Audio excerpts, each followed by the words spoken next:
Chapter 1762. The attending doctor, caretaker, and nurse looked at each other. Are you sure you got the right report? Yes, Ms. Alexander is the only one in the hospital recently. We can't have the wrong report. Platinum Noble Hospital only accepted a small number of patients. It was known for the most professional medical skills, the most advanced equipment, and the best service. They accepted no more than 10 patients at a time, but each patient cost at least $500,000. I just changed Ms. Alexander's bed sheets, the head nurse said. There was a black substance on the sheets. I sent it to the lab for testing too. It's all poison. It looks like Ms. Alexander's body expelled it automatically. But how is that possible? How can her skin expel poison? After Ms. Alexander washed up, I did a preliminary examination on her. Ms. Alexander's originally failing organs are actually very normal. It doesn't look like the failure before today. Oh, what about the surveillance? Did the surveillance find anything wrong? The surveillance only stopped when the police came in to arrest her. Then, one of the police entered the room, and the surveillance was physically cut off. Ellie Rodriguez Alexander sat in the garden of the hospital with 4 bodyguards standing beside her. Ellie Rodriguez Alexander's expression was calm. Boss, that's what happened. So, it wasn't Rydra who poisoned her, but my fake grandson? Yes, he tried to separate the 4 of us. If the police didn't come, he would have done it to you yesterday. Is there any other information? Then, is there any news about the real Lowhill? After his father passed away 2 years ago, he dropped out of school. Since then, he hasn't appeared in front of outsiders. However, through our connections in England, we showed the photo of the imposter to young Master Lowhill's former classmates. They all confirmed that the young Master Lowhill in the photo is a fake, and New Orleans has also confirmed that the imposter's real name is Jeff Ryder. What about my physical condition? Everything is good, at least according to the hospital report, the bodyguard said. You said that I was about to die, right? Yes, boss. We sent your previous report to other hospitals. The answer was the same. It's very dangerous. Almost all your organs are failing. Is it the hospital treatment? Boss, the doctor you hired came to the hospital twice. The second time he came, he stayed in your ward alone for about 5 minutes. Is that doctor that Asian? Yes. So, have you found out anything about him? So far, we only know that he's an illegal doctor. He's a professor at the University of California, Los Angeles, and he's rich. Is there any more information? We still need to continue investigating. Bring Rydra out. She's been wrong these past few days. Bring her here. Rydra had already lost all hope. He had been waiting in prison for so many days. Chun Zhao didn't reply to her either. Rydra thought that Chun Zhao hadn't helped at all, but he didn't expect her to be released so soon. The person who brought her out was Ellie Rodriguez Alexander's bodyguard. When Rydra was brought in front of Ellie Rodriguez Alexander, she became nervous again. Rydra, come, sit beside me. Ms. Alexander, take this check. Ellie Rodriguez Alexander pushed a check in front of Rydra. Rydra originally wanted to pretend to be virtuous, but after seeing the number on the check, she obediently accepted the check. How do you know Mr. Chun? I want to hear more details. Before we first met, I was the health consultant for Mr. Rasva, the CEO of PLM Film Company. At that time, Mr. Rasva's health condition was very poor. The hospital had even sent out a death notice. It wouldn't take more than 3 days. Ellie Rodriguez Alexander listened to Rydra's words calmly.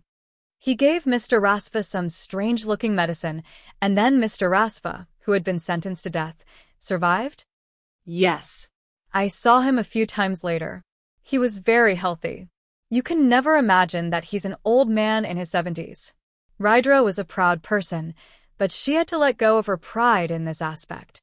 His medical skills are better than mine, so I recommended him to you. Help me look at this. This is my examination report. Rydra took the report and looked at it back and forth for a long time. This is...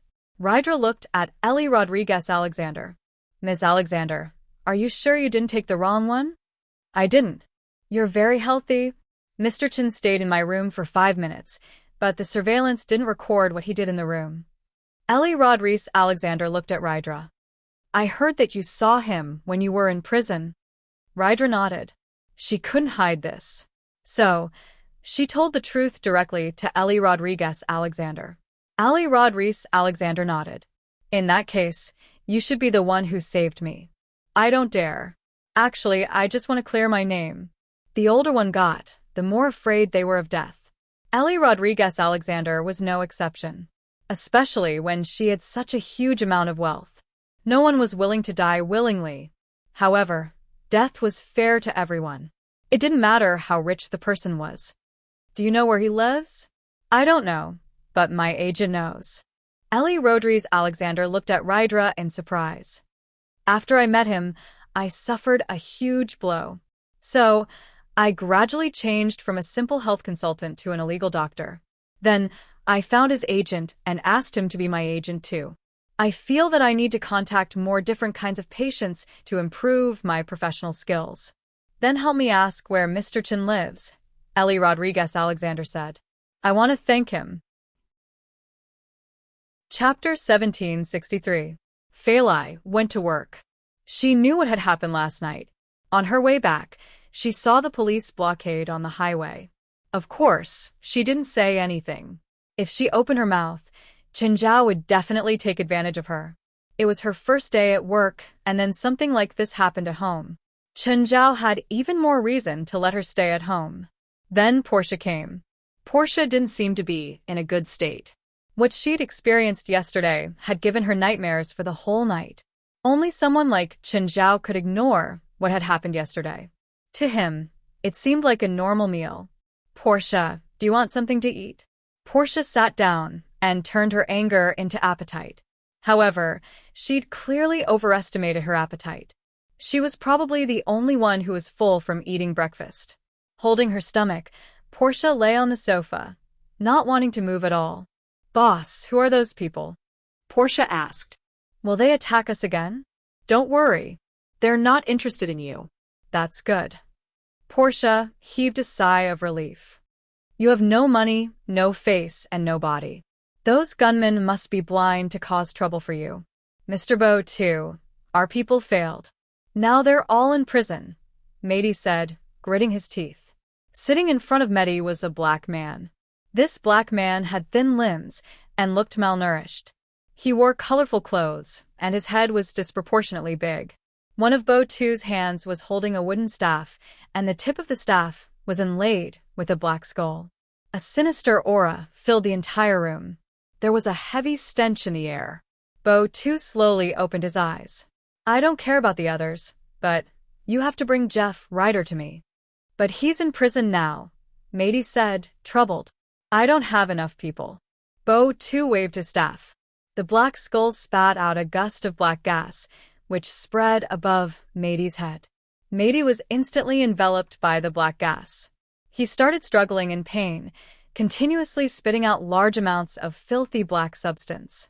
A human figure slowly formed in the black substance. It was as tall and sturdy as Mehdi.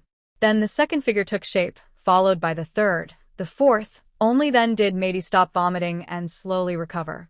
I'll grant you Shadow. You can lead the Shadow Army and bring Jeff Ride back to me, Bo Tu said. Go. Don't make me wait too long. David, what's up? Chen Zhao received David's call. Chen, the situation is a bit complicated. After a night of interrogation, Jeff Ryder revealed some unusual information. It seems to be related to people from the spiritual world. Someone from the spirit world.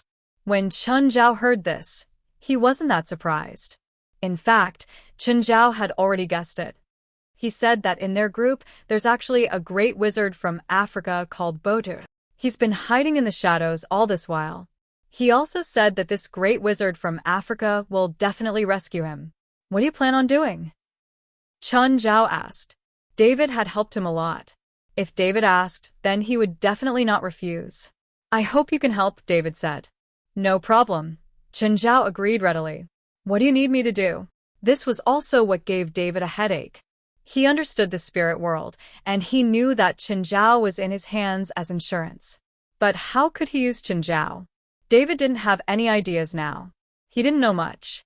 Even the fact that this was related to the supernatural world was his own guess. How about this?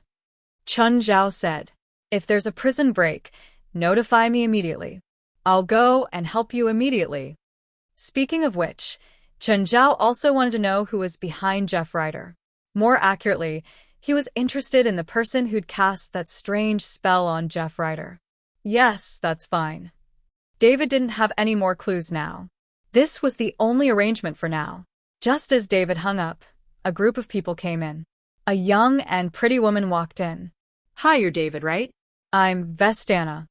"Who are you?" David looked at the woman before him. "I'm from the secret department. I'm going to take Jeff Ryder out now." "Secret department?" "Show me your ID," David said. It was impossible for anyone to run up to him and say that they were from the secret department and then take a criminal out. Moreover, it was a criminal. "No ID," Vestana said. "Ms. Vestana, are you joking with me?" David sneered. "You can call your director," Vestana said expressionlessly. David frowned and picked up the phone suspiciously. "Hello, director. There's a group of people here. They say that they're from the secret department. They want to take the criminal I brought back yesterday. Do as they say and try to cooperate with them. I can't tell you the details." The director's answer was simple. Vestana's lips curled. "How is it?" David took a deep breath, although he was a little unwilling. He didn't want to give up, but the woman before him and the secret department behind her clearly had more authority than him. "Go take the criminal yourself," David said, unwilling to give up. "Thank you for your cooperation." Vestana turned and left. David picked up the phone again. "Hey, Chun, the situation has changed. I don't think you need to get involved anymore." "What? Did you catch the mastermind?" "No, Jeff Ryder was taken by another department. I think it's also a department that deals with supernatural incidents." "Oh, forget it. That's good too. It's better if you don't get involved. It won't do you any good." Chun Zhao had a general idea. After all, in L.A., only the supernatural organization and the psionic team could deal with supernatural incidents with the help of the government. Since it wasn't the supernatural organization, it had to be the psionic team. Just then, the butler spoke. "Master, 3 cars with unfamiliar license plates have entered Mingyue Villa. Are you allowed to enter?" Chun Zhao looked at the projection on the wall. Of the 3 cars, 2 were black commercial cars, and the one in the middle was a high-end luxury car. The 2 cars seemed to be the guards of the car in the middle. They didn't look like they were here to cause trouble.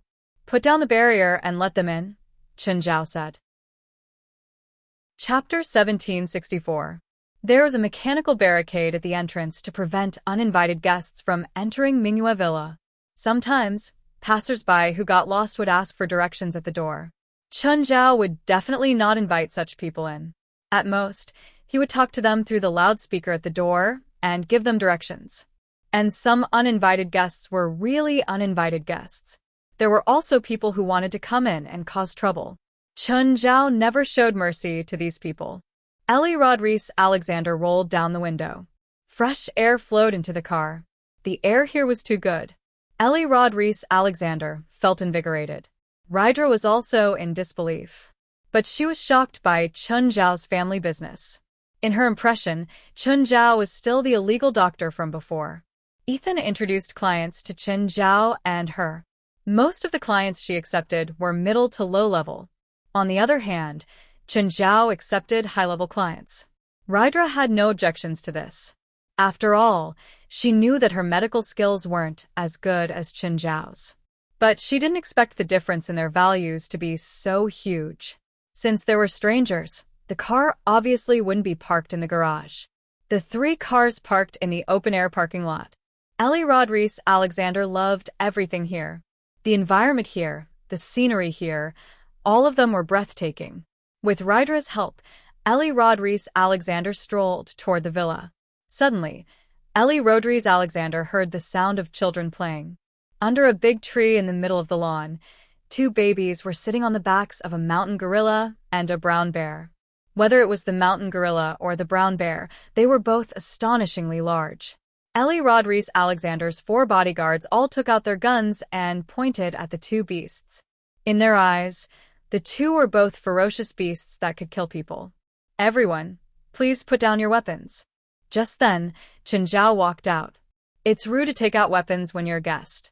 Ellie Rodriguez Alexander waved her hand, indicating for the bodyguards to put down their weapons. Mr. Chen, I'm sorry for my subordinate's impudence. Ms. Alexander, please come in. Chen Zhao was surprised by Ellie Rodriguez Alexander's visit. The kids over there, they're my daughters. Chen Zhao looked at little Jerlin and Larissa and couldn't help but smile happily. Ellie Rodriguez Alexander looked at King Kong and Princess. To be honest, their sizes were really scary. When they passed the living room, Ellie Rodriguez Alexander saw Portia lying on the sofa. Is that your wife? No, she's my assistant. Ellie Rodriguez Alexander frowned slightly. She seems to be very free. She had too much breakfast. Please sit. Chen Zhao arranged for Ellie Rodriguez Alexander to sit on a chair in the yard. There was wind and scenery in the courtyard. Today, the sun was shining brightly, and the sky was clear. This was the best place to look at the sea. Chen Zhao's wife, Rydra said. Mr. Chen, Rydra said. Ms. Alexander isn't feeling well. I'm afraid it's not convenient for her to be exposed to the wind. Chen Alexander. Glancing at Rydra, Chen Zhao said calmly, if I think Ms. Alexander isn't suitable for the wind, I'll invite her inside. Rydra stopped talking, but she was still worried about Ellie Rodriguez Alexander's health. Ellie Rodriguez Alexander smiled and waved her hand. It's very comfortable here, Mr. Chen. I'm not trying to flatter you. I've never felt so comfortable here before. Mr. Chen, are you selling this manor? Many of my friends have asked me this question. What Chen Zhao was implying was that he didn't sell it even though so many of his friends wanted to buy it. Mr. Chen, is it my imagination? I feel like I'm indescribably comfortable here. Ellie Rodriguez Alexander looked at him in confusion. You're right. Maybe it has something to do with the layout here. With only one family living in such a big place, won't they feel lonely? No, my family and I like this kind of quiet environment. If we're bored, we'll find our friends to play with or invite them over. Do you want some wine? Chen Zhao asked. Can I drink it? Ellie Rodriguez Alexander wasn't questioning, but more like asking. At my place, you can eat and drink anything without worry. I haven't been able to eat and drink freely in a long time. Please wait. Smiling, Chen Zhao stood up and entered. He kicked Portia to the ground. Get up and help me get some food and wine. Portia rubbed her stomach, which was no longer full, and glanced outside. Ellie Rodriguez Alexander and Chen Zhao sat opposite each other. When Portia came out with the nameless wine, Ellie Rodriguez Alexander's eyes brightened. I have some in my manor too, but I rarely drink it. I only take it out for guests during banquets. The bodyguard poured wine for Ellie Rodriguez Alexander and Chen Zhao. Just then, the little deer came over, following the fragrance. It extended its mouth to Ellie Rodriguez Alexander, as if it wanted the wine too. Mr. Chen, this. Ellie Rodriguez Alexander couldn't help but touch the deer. Sorry, Portia took it away. It's okay. I really like this little guy. Let it stay with me. Ellie Rodriguez Alexander said, smiling. Everything here made her feel comfortable. Even the little mule deer in front of her gave her an inexplicable sense of intimacy. Mr. Chen, thank you for saving me. Otherwise, my old bones would be in the coffin. It's just a problem that I can solve. Chen Zhao said it lightly, but Ellie Rodriguez Alexander didn't think so. Before coming here, Ellie Rodriguez Alexander had confirmed with the hospital and Rydra again. She'd really been on the verge of death. The hospital couldn't do anything. According to the hospital, the only thing that could save Ellie Rodriguez Alexander was God. But Chen Zhao only used 5 minutes to solve a problem that even the most professional doctors and the most advanced equipment couldn't solve. Thus, Ellie Rodriguez Alexander was more and more convinced that Rydra's recommendation was correct. Chapter 1765. Go get a few boxes of beer, Chen Zhao said to Ellie's bodyguard. Oh, help me set up 2 grills. The bodyguard looked at Ellie Rodriguez Alexander. Go. Mr. Chen's words are my words. Ali looked at Chen Zhao. Do you know that I haven't had barbecue in 10 years? Ms. Alexander's body. Rydra knew that Chen Zhao would know what to do.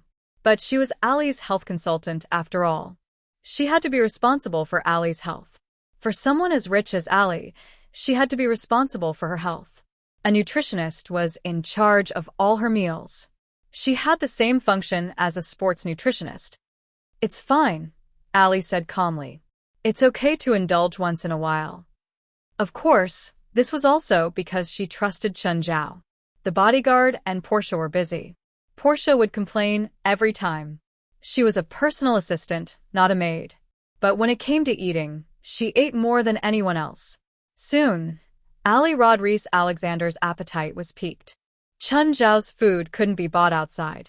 Little Jerlin, little Larissa, and a group of pets all came over. At first, the bodyguards were careful. But soon, they realized that the pets weren't aggressive at all. For example, Princess knew how to put the barbecue skewers on the grill. She even pointed at the seasoning and didn't want what she wanted. Mr. Chen, can I eat like this at home too?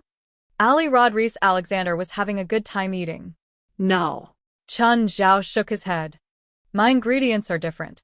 Where did you get your ingredients? Ali Rodriguez Alexander asked. They're illegal. If you need them, I can give you some, but I'm afraid I can't provide the channels, Chen Zhao said. Ali Rodriguez Alexander didn't ask any further. She knew some things better than others. But she had to admit that the barbecue ingredients were all precious. I think Marina's restaurant provides this crab meat too, but it's cooked differently. Ali looked at Chen Zhao, confused. Marina's restaurant is my property. It's yours, Mr. Chen. No wonder. Ali Rodriguez Alexander had been to Marina's several times. She had also questioned the manager of the restaurant, trying to find out the source of the ingredients for Marina's restaurant. The result was the same. So, it was Chen Zhao's property. Give me 2 skewers of grilled squid. The bodyguard immediately brought 2 skewers to Ali Rodriguez Alexander. What does Mr. Chen mainly do? Ali Rodriguez Alexander asked. She did not believe that an illegal doctor could earn such a huge net worth. Looking at the super yacht at the bottom of the cliff, it would cost around $100 million. Beer factory, Chen Zhao said indifferently. Produce and sell beer. Ali Rodriguez Alexander suddenly looked around. All the beer Chen Zhao provided was mountain beer. Ali Rodriguez Alexander immediately understood. By then, she would know about Dashen beer and how popular Dashen beer was in North America. If it weren't for the limited production, Dashen beer would probably be the best-selling beer in North America. That made more sense. Ali Rodriguez Alexander suddenly looked at Chen Zhao. So, Daydream also belongs to Mr. Chen? Mara Supermarket had already announced that the owner of Dashen beer was the brewer of Daydream. Ali Rodriguez Alexander also knew that some people in LA used an extremely expensive wine for their parties. It seemed to also come from the brewer of Daydream. Apparently, each bottle cost $2 to $3 million. It was called Purple Brew. However, Ali had never had the chance to taste it. Mr. Chen, do you sell Purple Brew? I don't, but I can give you 2 bottles. Chen Zhao had always only provided Purple Brew to a few friends. He'd only sold 1 or 2 bottles in the beginning. Most of the time, it was in the form of gifts. It was also extremely rare in the market. Therefore, Chen Zhao did not want to open this door. If he sold it this time, Chen Zhao would have no reason to reject Ali Rodriguez Alexander when she came to buy it. Mr. Chen, 1 bottle costs $2 to $3 million, right? It's worth a few million to wine lovers, but to me, it's just a gift. After lunch, Ali Rodriguez Alexander left. Ms. Alexander, you didn't say anything. Rydra looked at Ali Rodriguez Alexander in confusion. Ali Rodriguez Alexander smiled. No need. What Ali Rodriguez Alexander needed was not a doctor-patient relationship. What she needed was for Chen Zhao to help her wholeheartedly when she needed it. This kind of relationship could not be achieved with just 1 or 2 interactions. Paul, help me find out if there's any suitable place to build a manor on the coastline nearby. Buy it for me. Yes, boss. Why does this guy give off such a disgusting vibe? Vestana asked. I don't know. It's too strange. Blitz also looked at Jeff Ryder in confusion. If he met Jeff Ryder at a certain place, it would be difficult for him to make friends. This kind of annoying feeling will affect the initial judgment of others. Of course, a feeling was just a feeling. It would not make people lose their minds. Is he a spiritualist? No, he should be a regular person, Blitz said. Someone must have cast some kind of spell on him. Jeff Ryder's head was covered, so he could not see anything. He only knew that he was in a car. He did not know where he was being taken. Finally, they arrived. Jeff Ryder was dragged out of the car, and the head cover was removed. Jeff Ryder realized that he was in front of a circular building. Everything around him was barren. Entering the building, he realized that it was a different world. The inner circle was filled with green vegetation. The main body of the building was circular and looked futuristic. Where is this? Why did you bring me here? Chapter 1766. Hello, Mr. Chen. Hello, may I know who you are? I'm a queso. Klaus ordered a batch of equipment from my boss. We've already sent it to LA. Klaus isn't in LA right now, but he told us to contact you. Oh, where are you now? At the container terminal. The equipment Klaus ordered is all in the containers. I'll go there now. Do I need to call a truck? Yes, 3 trucks. Okay, I'll go there now. I'll call a truck too. Chen Zhao stood up and glanced at Portia, who was a bit full from lunch. Portia, get up and contact 3 trucks. Oh, got it, boss. Are we going out? Yes, to the terminal. Call the truck there too. Boss, what about Jerlin and Larissa? Same. Bring them. Chen Zhao arrived at the terminal. A man with a centipede-like suture scar on his face walked over. The man looked burly and ferocious-looking. In any movie, he wouldn't last more than 3 episodes. When Portia saw the man, she shuddered. It was already written on his face. I'm not a good person. You're Mr. Chen, right? Yes, you're a queso. Yes. Are you in charge of installing the equipment too? We're in charge of the installation too.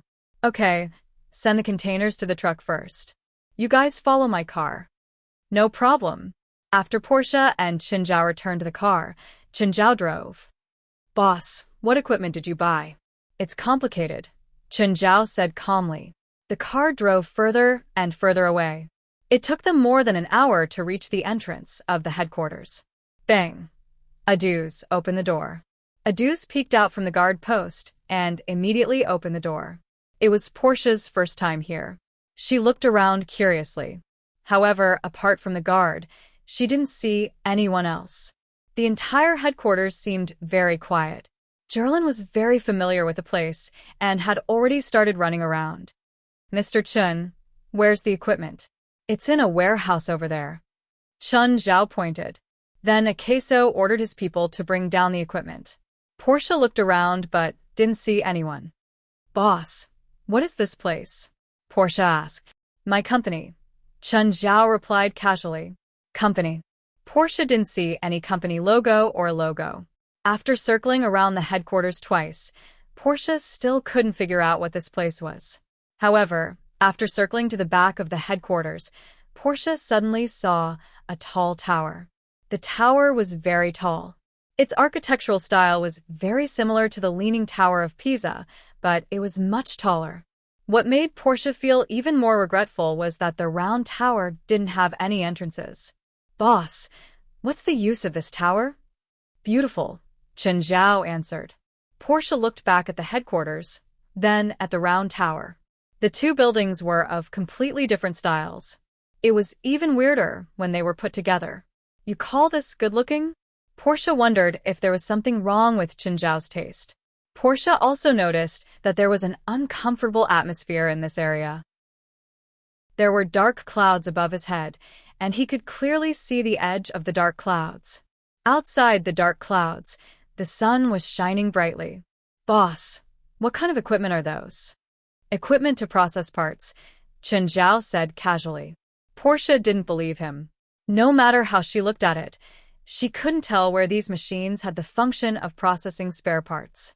In any case, everything here was a little strange. Go to the front, Chen Zhao said. The forest behind is very big. It's easy to get lost. Portia glanced at Chen Zhao. After arriving here, Chen Zhao had let Jerlin play by herself. He didn't seem worried that his daughter would get lost. Could it be that she was inferior to little Jerlin? Portia rolled her eyes at Chen Zhao. However, this forest was indeed a bit uncomfortable. She didn't know if it was because of the dark clouds in the sky. Portia just felt pressured. In fact, Portia felt uncomfortable because this area was the activity area of evil spirits. Even at this moment, there were still a few evil spirits moving around in the vicinity. Moreover, if Portia's emotions fluctuated slightly, she might see some ghosts. This was why Chen Zhao had to send her away, so that she wouldn't see the evil spirits. Boss, I'll go back to the car and rest. Portia thought that it was because she hadn't slept well last night. There are some empty rooms for the employees. Do you want to sleep? I'll call you when we get back. No need. Akazuo and his team were very skilled. After an hour, the installation of the equipment was almost complete. Now it was time to test it. Mr. Chun, we need to open an exit there. Akazuo pointed at the wall. This way, the cannonball will be fired from this direction and then fired from the other side through the ring-shaped sensor. Okay, I understand. Chen Zhao nodded. Do you need me to get someone to open an exit for you? No, Chen Zhao said. I'll open it when my people are here. Okay. Akazuo nodded. Everyone had their own needs. This is the monitor and control panel. What's the highest speed this equipment can test? This is an optical sensor. In theory, there is no upper limit, but in reality, it is impossible to do so. The core of this equipment is the ring sensor. If Mr. Chun is using it to detect large-caliber artillery shells, you need to be careful that the impact will not destroy the ring sensor. Of course, with the current progress of weapon development, most weapons can be detected at their ballistic speed. Chen Zhao nodded. Akazuo spoke in layman's terms. He didn't use too many technical terms, but Chen Zhao could roughly understand. Akazuo didn't ask Chen Zhao why there was a projectile speed testing device here.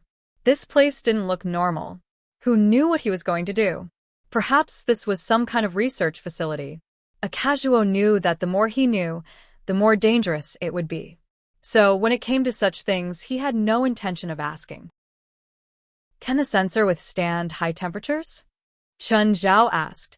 Akazuo tilted his head and looked at Chen Zhao. Mr. Chen, the inner ring of the sensor is tungsten alloy. It can withstand temperatures above 6,000 degrees. As long as you don't create a nuclear explosion here, there won't be a problem. Okay. Chen Zhao was quite satisfied. Mr. Chen, this is my name card. If you have any problems, you can call me at any time. Okay, I understand. 9 Heavens Divine King. Chapter 1767. Knock, knock. Portia, wake up. We can go back now. When Portia opened her eyes, she realized that it was already late. She glanced at the time. It was already past 6. No wonder the sky was completely dark. Boss, are we going back to Mingyue Villa now? Yes, you drive. Chen Zhao took out his phone and called Klaus. Klaus, the equipment is ready. You can transfer the money to them now. Okay. Oh, how are you in Norway? Have you made any progress? We just entered the forest today. We haven't found anything valuable yet. Keep in touch. Remember to contact me if you need anything. Got it, President. When they reached Mingyue Villa, it was already past 9 at night. Portia drove really slowly, even slower than Chen Zhao. Chen, where did you go today? Seeing Chen Zhao and Portia return, Feilai immediately pulled Portia aside. Portia, stay for dinner. You haven't eaten yet, right? Miss Feilai, I have to go back. It's getting late. Then don't go back. You have to come back tomorrow anyway. Portia thought about it. If she went back now, she would have to eat dinner and wash up before going to bed at midnight. She would have to come back tomorrow. It would indeed be tiring. Just come down. There's a lot of empty rooms, Chen Zhao said casually. Since Chen Zhao had spoken, Portia followed suit and stayed. To be honest, every time she saw Chen Zhao's family having a meal, it would be as sumptuous as celebrating the new year. Boss, what kind of monster is that? Portia looked at the arachne limbs roasting on the charcoal. The limbs were considered small. They were only around 1 meter long. But in Portia's eyes, they were already astonishing.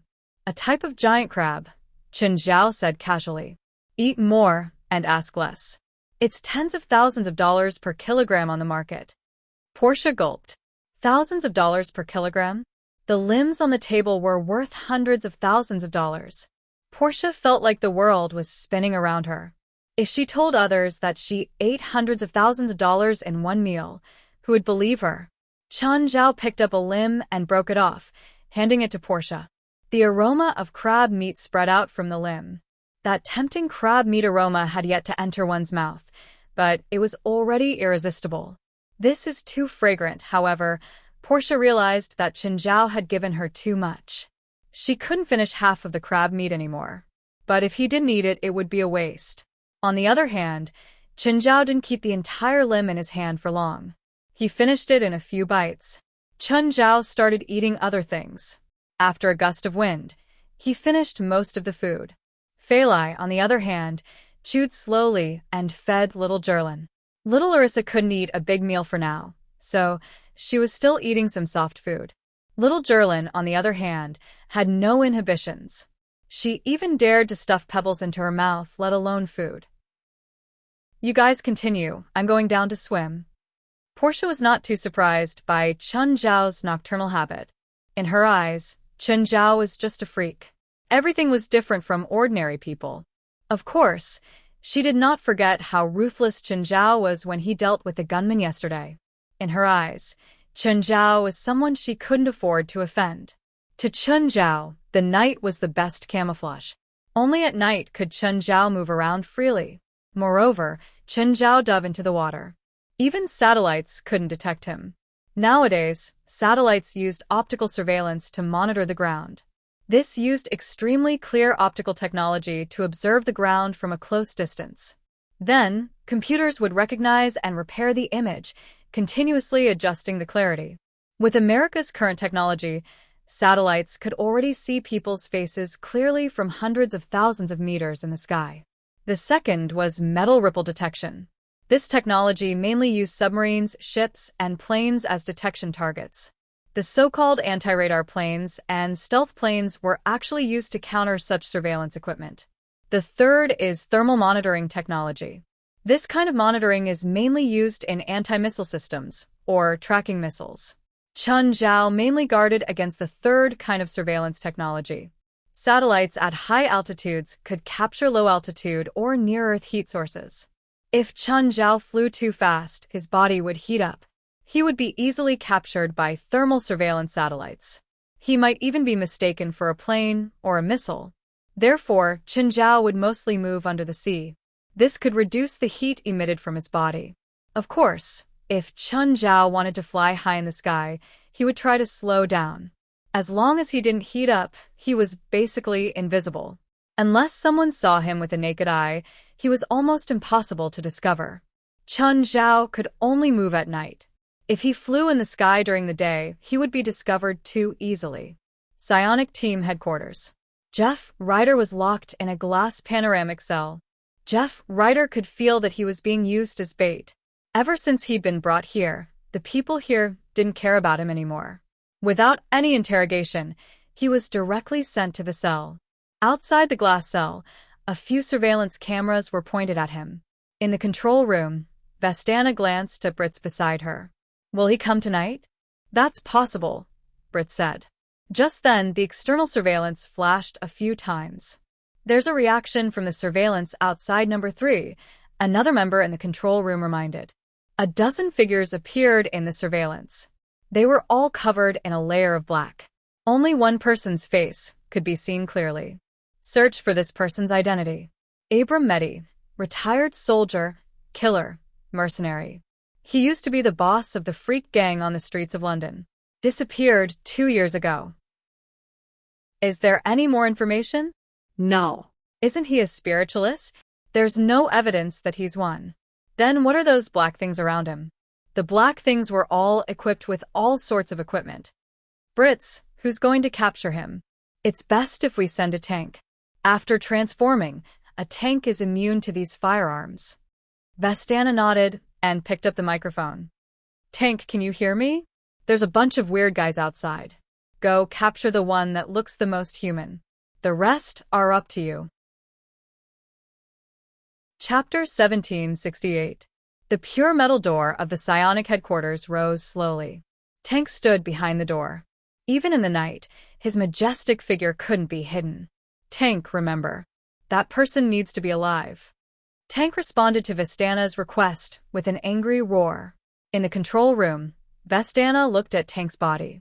How's Tank now? 21% rage. Weight 435 kilograms. Height 348 centimeters. Straight line speed is 28 meters per second. Maximum impact can reach 3,600 kilograms. His arms can hold 2,100 kilograms. Tank is in his normal form now.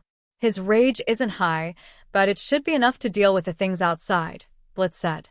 Just then, Tank had already charged into the black figures on the screen. In an instant, Tank's straight-line charge pierced through the black figures' line of defense. The black figures were like liquid, collapsing upon contact with the tank. But soon they regrouped. It seemed that physical attacks were ineffective against them.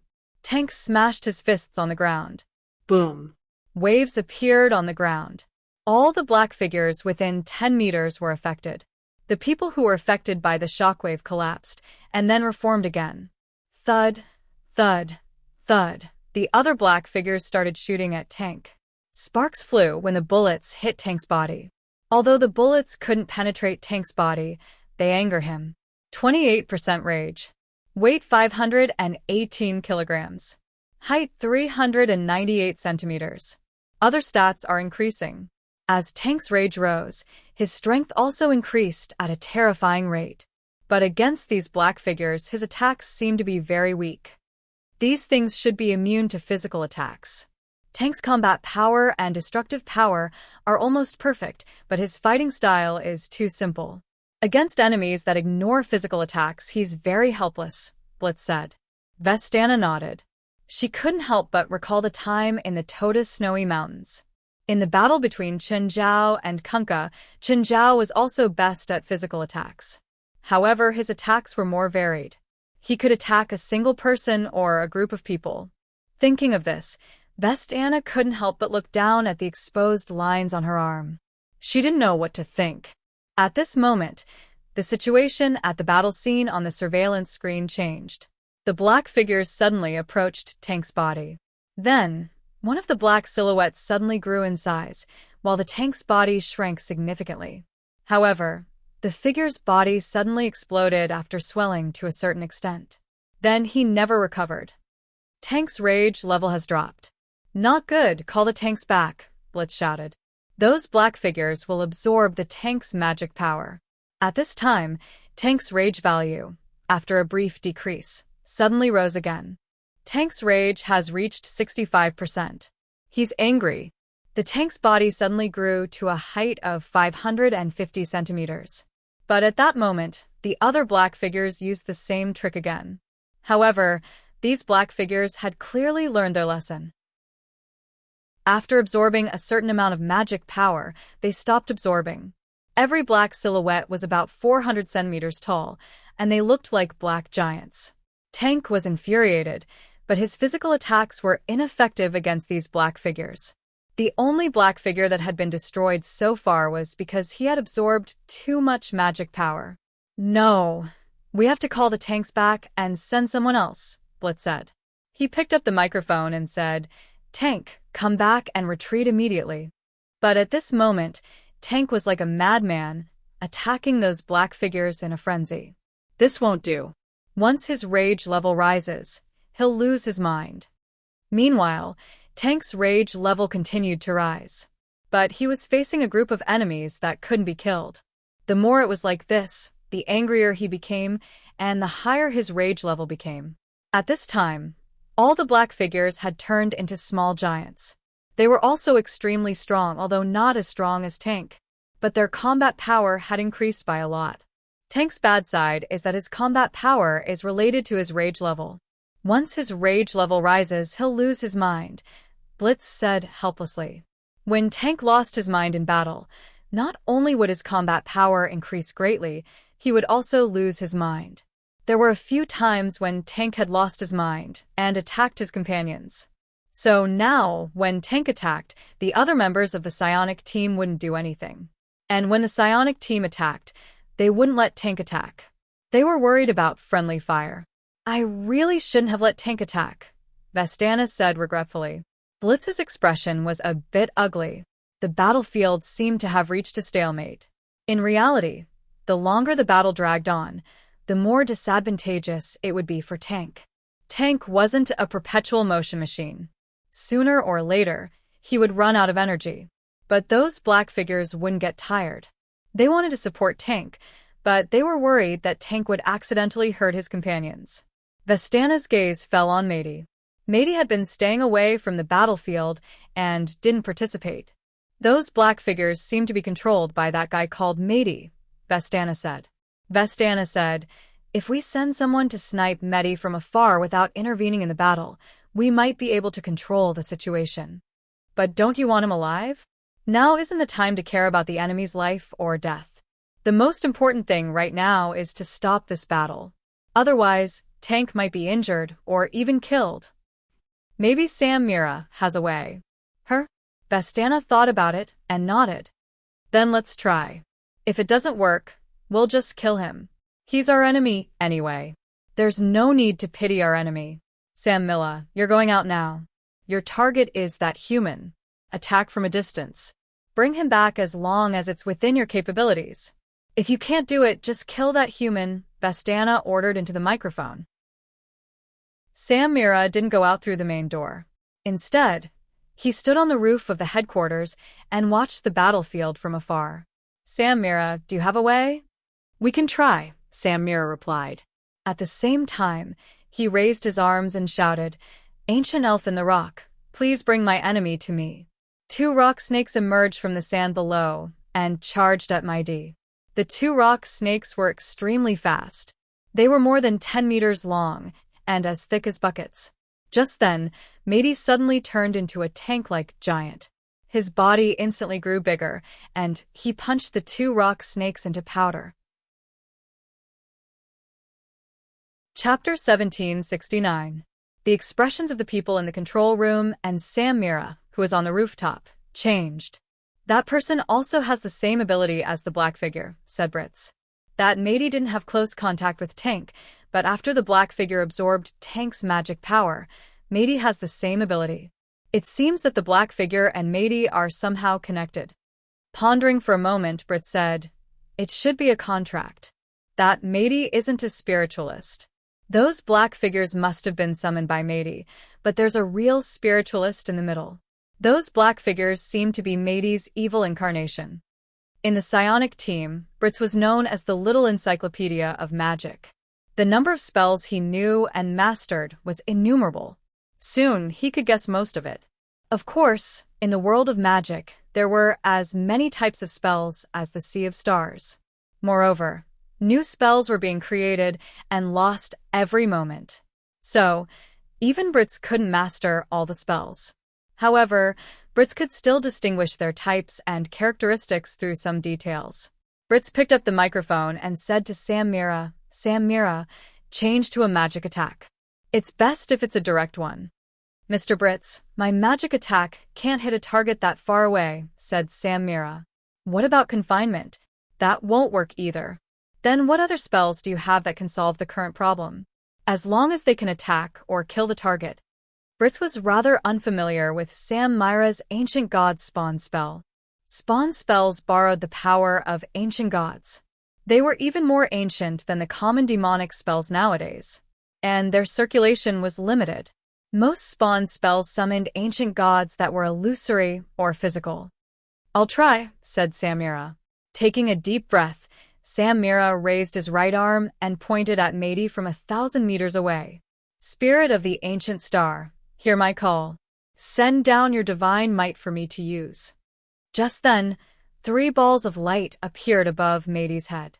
Each of the 3 balls of light shot out a beam of light at Matey from 3 different angles. Mady reacted quickly and dodged the 3 intersecting beams of light. The 3 beams of light streaked across the ground, leaving 3 scorch marks.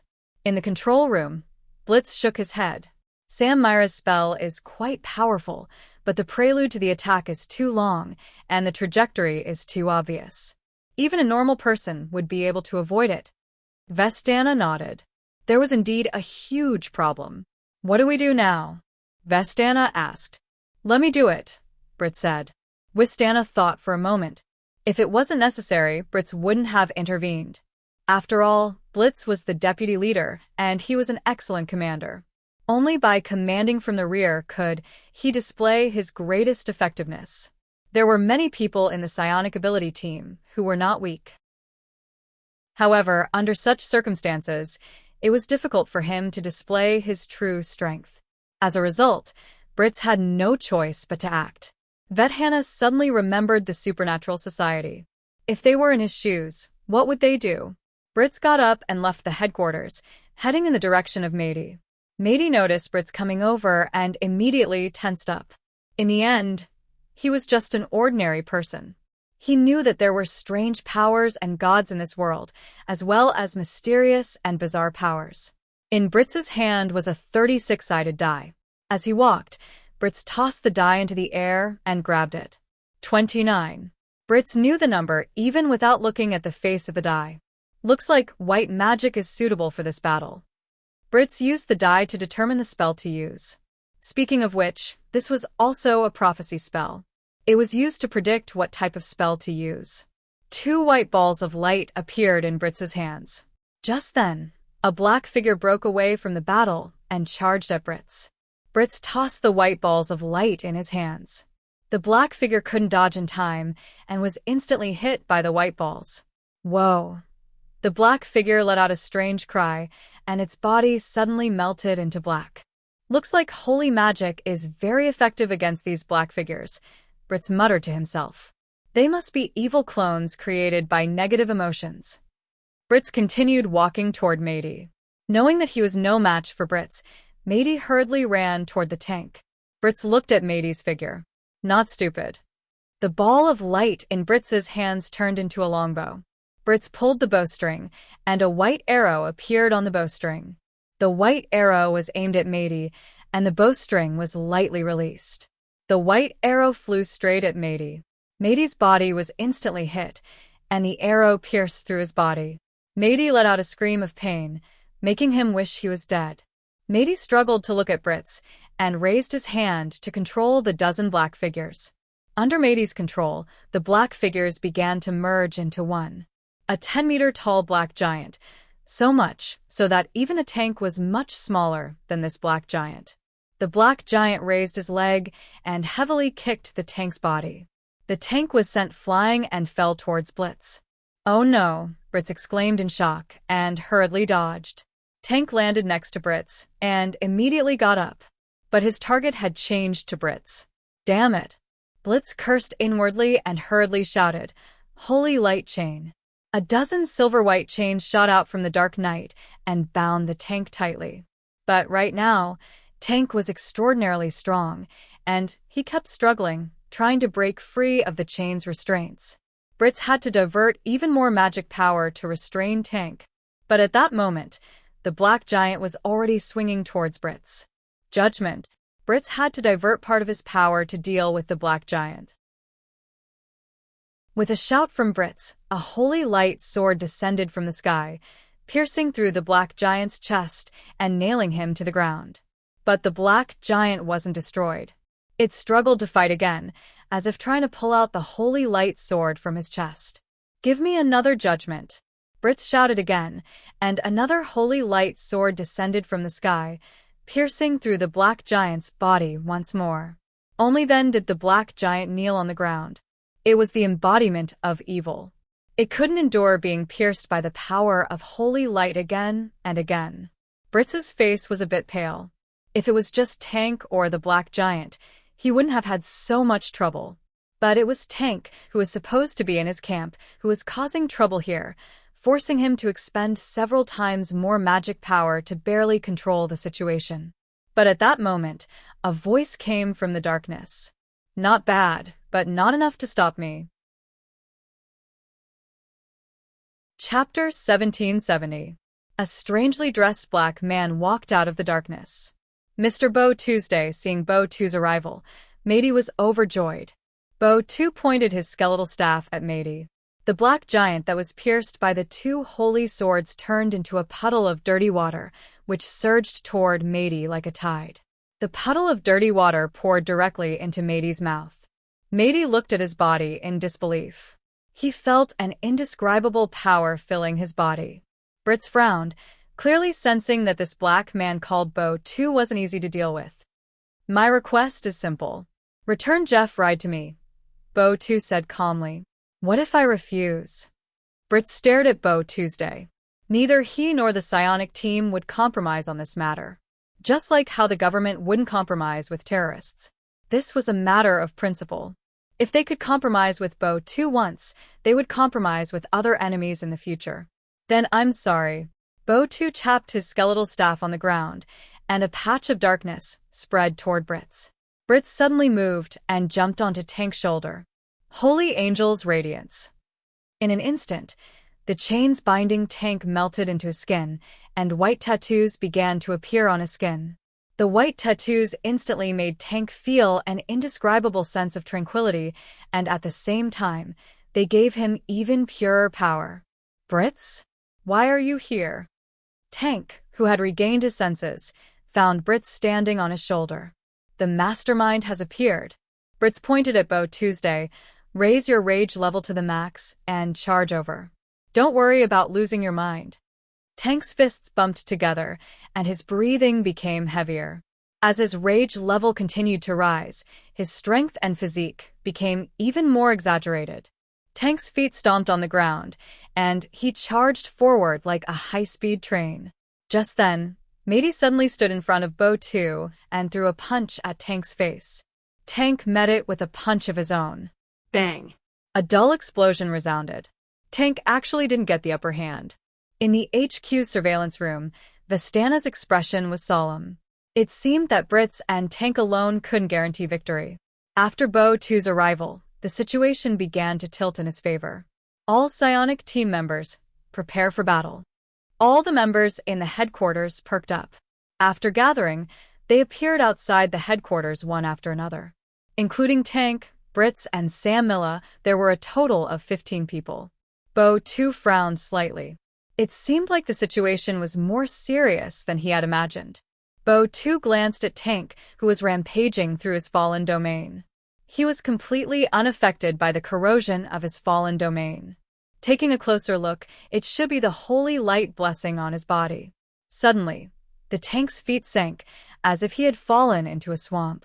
The harder the Tank pushed, the more it sank in. At that moment, a dark-skinned man walked over. This man was probably from the Afro-Asian region. He wore a white robe and held a golden-laid scepter in his hand. Anubis, please lend me your army. I will bring you a gift of death. The sand on the ground billowed, and tall Anubis warriors with dog heads and human bodies stood up from the sand. He was Immerse from Egypt. He called himself Anubis Shaman. A large number of black figures also appeared in Bo Two's dark domain. The black figures and the Anubis warriors were engaged in a chaotic battle. For a moment, it was difficult to determine the victor. A ball of flame shot out from the darkness and attacked Bo Two's back. Bo Two immediately swept up the black substance to block the flame. The sneak attacker failed to land a hit, so he immediately bounced back and disappeared into the night. The shadow assassin, Singh, was also a difficult opponent. Ancient King, please show your invincibility and accept the worship of the world. A pair of huge arms formed by energy appeared beside Sam Milla. Sam Milla did not have enough magic power. He could only summon a pair of the Ancient King's arms at most. Bo Two's expression was grave. He did not expect such a difficult organization to exist in North America. He had thought that he could do whatever he wanted in North America alone. He did not expect to suffer in a magical desert like this. At this moment, he had to admit that he could not break into the psionic team's headquarters alone. Bo 2 looked around and suddenly retracted his fallen domain. Matey, let's go. With that, Bo 2 controlled the black substance to wrap around Matey and quickly left the battlefield. Don't chase, Brits ordered. This was their home ground, but if they were to chase Bo 2, who knew what kind of trap Bo 2 had prepared for them? Bo 2 was so powerful that none of them could fight against him alone. Once they were in danger, it was very likely that Bo 2 would defeat them one by one. Return to the headquarters. The psionic team returned to the headquarters. Everyone had a grave expression on their faces. They could clearly feel Bo 2's powerful strength. No one would be able to fight Bo 2 alone. Everyone gathered in the conference room, which was very depressing. After all, everyone could feel the pressure. It was different from the Stone of Slaughter incident last time. Tamamo no Mei's appearance gave them the feeling that she was going to destroy the world. They felt that they were not fighting against an enemy, but against nature. Therefore, no one would feel dejected. The difference between their levels was too great. That was what everyone knew. However, Bo 2's strength was predictable. They could clearly feel the difference if they were alone. Even if they worked together, they could not guarantee that they could defeat him. Bo 2 could attack and defend at will, which made everyone feel uncomfortable. Moreover, as long as Bo 2 did not attack and hid in the dark, he could make them feel pain. No one could defend forever, but Bo 2 could hide forever. Vestana looked at Brits. Brits, what do you want to say? After pondering for a long time, Blitz said, we can't just passively defend. We have to take the initiative to attack and track down the whereabouts of that spirit controller. Then, we have to capture or eliminate him. Otherwise, we'll be in more trouble. Vestana thought about it and asked, why does that wizard have to save Jeff Ride? Probably because he has some kind of contract with Jeff Ride, so he has to save him. Of course, it could also be that he lent his power to Jeff Ride, so he needs to get his power back. What if we kill Jeff Ride? Chapter 1771. No. I can't confirm their true relationship right now. It's possible that he wants to kill Jeff Ryder. If we kill Jeff Ryder, we might fulfill his wish. Vestana's eyes flashed. But, she said meaningfully, do we really have to fight him to the death? Everyone's eyes fell on Vestana. A few of them were still in a daze. Find his tracks, Vestana said. Don't do anything yet. In the morning, Portia walked out of the villa after washing up. She had to admit that staying here for a night gave her an indescribable sense of comfort. She didn't need to turn on the air conditioner. As long as she opened the windows at night, the sea breeze would bring her a refreshing feeling. It wasn't cold, but it wasn't hot either. The sound of the waves wasn't ear-piercing either. Instead, it made her fall asleep even faster. Portia suddenly realized that breakfast was already prepared. It was as sumptuous as ever. Had Chen Zhao and Fei Lai woken up early to prepare breakfast? Portia was in disbelief. Impossible. Was there a chef in the villa?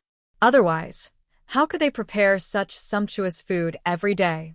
She didn't believe that Chen Zhao and Fei Lai would wake up. As expected, they didn't wake up until 8. They were clearly not the type to sleep early and wake up early. Both of them got out of bed and washed up. Then, they sat down at the breakfast table to eat. It was as if it was natural to wake up and find a table full of sumptuous breakfast. Portia, aren't you going to eat? Chen Zhao glanced at her. Portia had been looking at them strangely the entire morning. Boss, do you have a chef in your house? Yeah. Don't you know? Who knew? She'd never seen one before. Where is he? How come I've never seen him before? Oh, I'll introduce you guys when I'm free. Isn't he in the villa now? No. He left after making breakfast. What about lunch and dinner? Why are you asking so many questions? I'm curious. Don't be too curious. In movies, curious people always die faster. Portia shuddered. Had she asked something she shouldn't have? Portia, don't listen to Chen's nonsense. Alright, actually, the head chef is very ugly, so he doesn't want to appear in front of outsiders. Plus, he's weird. If he sees someone prettier than him, he'll get jealous. Then you'll disappear without a trace. Maybe you'll appear at our table. Portia gulped, and Feilai rolled her eyes. Do you really have to scare Portia? Portia was completely speechless at Chen Zhao's evil boss. However, Chen Zhao's mysterious tone made Portia even more curious. She had a feeling that they were hiding something. Was it really as Chen Zhao said? Chen Zhao looked like he was serious, but also like he was joking. For a moment, Portia couldn't tell if it was real or fake. Besides, Feilai was so pretty. If the chef was jealous, Feilai should be the one who should be the most jealous, right? But every time she came to the Bright Moon Villa, as long as it was mealtime, it would be very sumptuous. That was illogical. After breakfast, Feilai went to the coastal rescue team. Portia, on the other hand, was reading a magazine in the yard. Chen Zhao was working out. In Portia's eyes, Chen Zhao was a fitness maniac. Whenever he was free, he would work out. Kalon came and started training with Chen Zhao again. Kalon realized that no matter how fast he increased his speed, Chen Zhao could always keep up. This made him a bit discouraged. Chen Zhao had said that he was a strength-enhancing type, not a speed-enhancing type. But an amateur like Chen Zhao was actually stronger than a professional. This was a blow to Kalon. It was like swimming, but it was faster than sprinting. If it was a professional sports competition, it would have been impossible for this to happen. Mr. Chen, how can you be so fast? It's not that I'm fast. It's because my level is higher than yours, Chen Zhao said. You've played online games before, right? A level 10 newbie and a level 100 player. Even the lowest stats of the level 100 player are higher than the highest stats of the level 10 player. So, the difference between us is 10 times? Maybe the level difference is 10 times, but the stats are more than that. Okay, Kalon said. I'll surpass you one day, at least in terms of speed. Mr. Chen, I have classes in the afternoon. Then let's call it a day, Chen Zhao said. After Kalon left Mingyue Villa, he hurried to school. When he reached the school gate, a stranger suddenly walked over. Hello, sir, the stranger called out. Kalon turned around and looked at the stranger in confusion. The stranger wore a cap, so he couldn't see his face clearly. He could only vaguely see that his face was covered in stubble. His clothes were a bit dirty. It seemed like he hadn't changed in days. At the same time, there was a pungent smell on his body. Kalon took a step back instinctively. Hello, who are you? The stranger looked up. Are you a speed-enhancing spiritualist? Kalon was stunned. Who was this person? How did he know his identity? Was he also a spiritualist? I have something to talk to you about, the stranger said. Can I borrow some of your time? Kalon remembered that he'd met someone from the psionic team last time. So, Kalon was instinctively on guard. He wasn't sure of the stranger's intentions, nor did he know his identity. Kalon wouldn't obediently cooperate with the stranger's request. I don't know you. Mr. Kalon, you don't want to fight here, right? The stranger said. Kalon frowned. Was he threatening him? Who exactly are you? I just want to talk to you. Of course, the way you talk depends on you, the stranger said. Kalon thought about it. As a spiritualist, he obviously couldn't expose his identity so easily. But from the stranger's tone, he didn't seem to mind exposing himself. He was at the school gate, and there were people coming and going. It was indeed inconvenient to fight. Where to? To my car. The stranger pointed at his car. Kalon thought about it and followed the stranger into the car. But the moment he got in, a black liquid suddenly appeared in the depths of the car. Kalon immediately realized that it was a trap. But before he could react, the black liquid started absorbing his magic the moment it came into contact with Kalon's skin. 9 Heavens, Divine Emperor. Chapter 1772. Amy and Ceylon sat before Kalon's bed. Just then, the door was pushed open. Seeing Chen Zhao come in, Amy was surprised. Mr. Chen. Chen Zhao was also surprised. Amy, hello. Did an elite ask you to come? Amy asked. Yes, an elite is on a business trip, so he asked me to see if there's anything I can help with, Chen Zhao said. I don't know who my son offended. He was dumped at the school gate for no reason.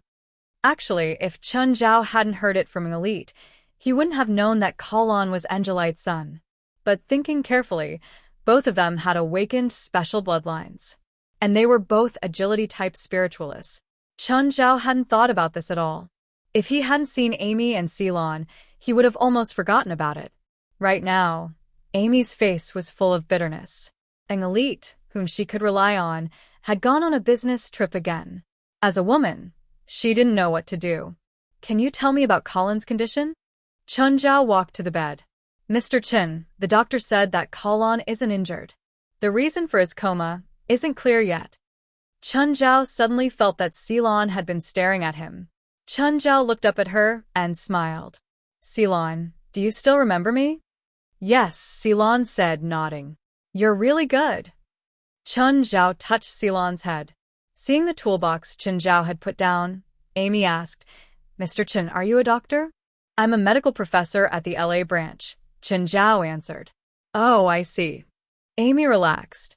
Since he was a medical professor, there was definitely no problem. He was also Angelite's superior. Chun Zhao pulled Colin's wrist. Colin had used up a lot of his magic. Had he fought with someone? He wasn't physically injured, but he'd used up too much magic, so he wasn't very energetic. Amy, I need to perform acupuncture on Colin. Is that okay? Chun Zhao asked. Acupuncture? Can you wake Colin up? Yes.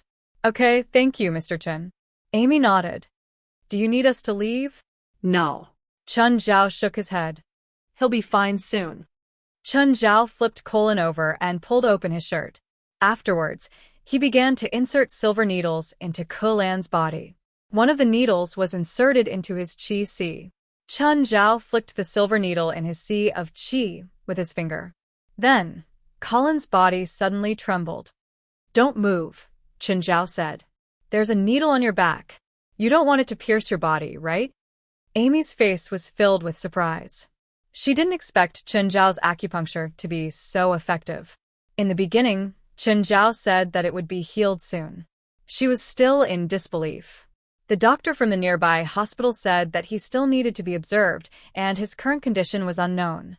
In her heart, she was more inclined to the hospital's explanation. He didn't expect Chun Zhao to do what he said. He said it would only take a while, and sure enough, Kellen woke up in the blink of an eye. Colin listened to Mr. Chen. Don't move. Mom. Colin didn't expect his mother to be here. Chun Zhao put away the needles and patted Colin's shoulder. It's done. Amy ran over excitedly. Who did you offend, Colin? Are you a member of some gang? Did you get into some kind of trouble? Parents were all like that. They always thought that their child had gotten into trouble outside. Did he offend a gang? Did he participate in gang activities? Amy, Colin might be a bit malnourished. He's slightly anemic and didn't rest properly after a high-intensity workout. That's why he's in a coma, Chun Zhao said. Is that so? Amy looked at Colin. Mom, I don't even know what happened. Why am I in the hospital? Really? Amy, you should trust your child. Fine, I was thinking too much. Chun Zhao took out a piece of paper. Amy, this is my phone number. Call me if you have any problems. Of course, I hope you never call me. I know. Thank you, Mr. Chen. Colin, let me check your body again, Chun Zhao said. Amy, can you give Colin some privacy? Of course, if you want to keep watching him take off his pants, I don't mind either. Fine. Amy, help Colin get discharged. Our company reimburses family medical expenses, but Colin probably doesn't need it. Amy had a good impression of Chun Zhao. Because of this, she changed her opinion of Angelite's work. In comparison, an elite had a good relationship with his colleagues. Last time, in order to helping elite, they'd all gone to San Jose to explain. Chun Zhao's boss was also very kind and friendly. He'd even come to help Colin. Oh, I'll treat you guys to dinner tonight, Chun Zhao said. Mr. Chen, that's not good. You guys definitely didn't prepare dinner. Neither did I. It's settled. After Amy and Ceylon left, Chun Zhao changed his expression. Colin, who did you meet? You look like you've been through a big battle. Mr. Chen, you know my mother and father? Your father, an elite, is my subordinate. What? Colin was shocked. Wait. Isn't my father working for the supernatural organization? You're the president of the organization? Kalon didn't expect that the person he'd been in contact with was the president of the organization. You already knew? No, I just found out, Chen Zhao said. Tell me, what happened to you today? Kalon told him the whole story. You don't know that person at all? I'm sure I don't know him at all. I don't even know why he's looking for me. Since the other party is also a spiritualist, he either found you through a spiritualist that you know, or through some channel that sells information about local spiritualists. But I still don't understand why he did this. He absorbed my magic, but what can he do with it? I don't know, but they definitely have a purpose. Will they hurt my family? My mom and sister? Probably not. Of course, don't go out these 2 days. Stay home and call me if you have any problems. Okay, got it. Change your clothes and I'll treat you guys to dinner. Kalon had just taken off his pants when Amy suddenly pushed open the door. Mom. I'm changing. Amy rolled her eyes. Fine. It's not like I haven't seen it before. Mr. Chen, is Kalon okay? Other than being hurt by you while changing, everything else is fine. 9 Heavens, Divine Emperor. Chapter 1773. Mr. Chen, this restaurant is very expensive, right? Mom, Mr. Chen is very rich. Shut up. Amy glared at Kalon. Amy, this restaurant is mine, so it doesn't matter. Fine. However, Amy put the menu down again after picking it up. Every single dish on the menu scared her. The cheapest dish cost more than $200. Chen Zhao could understand Amy's current feelings. Kalon and Ceylon were heartless. Ceylon was young and didn't know how to save money for Chen Zhao. Kalon was too familiar with Chen Zhao and knew that Chen Zhao was rich. Amy, on the other hand, ate with trepidation. She didn't even taste the dishes before her. All she could think about was how much the dishes cost. Amy, if you don't mind the dishes, you can treat me next time. I can't afford such expensive food. Then treat me to your house. Fine. After dinner, Amy brought Kalon and Ceylon home. After the family left, Chen Zhao's expression darkened. All the members of the supernatural organization had left. Only he stayed in L.A. This was like entrusting the family of the association members to Chen Zhao. But now Kalon had been attacked. To Chen Zhao, this was a huge dereliction of duty. When Chen Zhao returned home, his expression was still tense. Chen, what happened? Fei Lai asked, concerned. Kalon was attacked today. Does he have enemies? I don't think so. More importantly, Kalon is Angelite's son. Huh? He's Angelite's son? Fei Lai was surprised too. She didn't expect him to be Angelite's son. When they first met, Chen Zhao had taught Kalon a lesson. He'd even sent Kalon to the hospital. Who's the culprit? I don't know. He doesn't have any enemies. He just awakened not long ago. Oh, he probably awakened after I sent him to the hospital. Fei Lai burst into laughter. It was really like a flood drowning a Dragon King's temple. They didn't know each other. Other than you, does he know any other spiritualists? I intend to investigate this as well. Today, Kalon provided me with 2 spiritualists that he knows. One of them is more, and the other should be an idol spiritualist. Crumb, up. Reminded by his companion, Crumb put his palms together. Akalanatha, treasure elephant King Kong. In an instant, the golden light shone brightly, and the entire dark space was enveloped by the brilliance. Crumb transformed into an 8-armed Vajra elephant. This Vajra was dignified and angry. Each of its 8 arms held a magic tool. Crumb was an outer disciple of Buddhism. What he cultivated was the Vajra Dharma form, not the Buddhist Dharma. This was mainly because one needed to abide by the precepts in order to cultivate the Dharma. However, the Vajra Dharma idol was also a secret technique of the Zen sect. Without a certain amount of luck, one could not cultivate it. The entry requirements for the Vajra Dharma idol were also extremely stringent. What is a Vajra? One must have a compassionate Buddha's heart and an Asura's killing intent. To put it bluntly, Vajra was a Buddhist fighter. Buddha only talked about compassion for everything. And Vajra was compassionate when it was time to be compassionate, and when it was time to kill, it was time to kill. As the saying goes, one Bodhi, one Azura. Crumb waved his 8 arms, and a golden light shot towards the ceiling above his head. In an instant, the filth hiding in the shadows of the ceiling fell to the ground. It was like rotten meat that had been stewed. Done. Let's call it a day. Masa clapped his hands and looked at Crumb. Crumb, you can put away your technique. Crumb was still holding the Vajra Dharma idol. He frowned and looked around. My mind reading is telling me that the danger is not over yet. There seems to be an even greater danger, Crumb said. Mind reading was a Buddhist technique. In scientific terms, it was a sixth sense. However, a sixth sense was an innate intuition.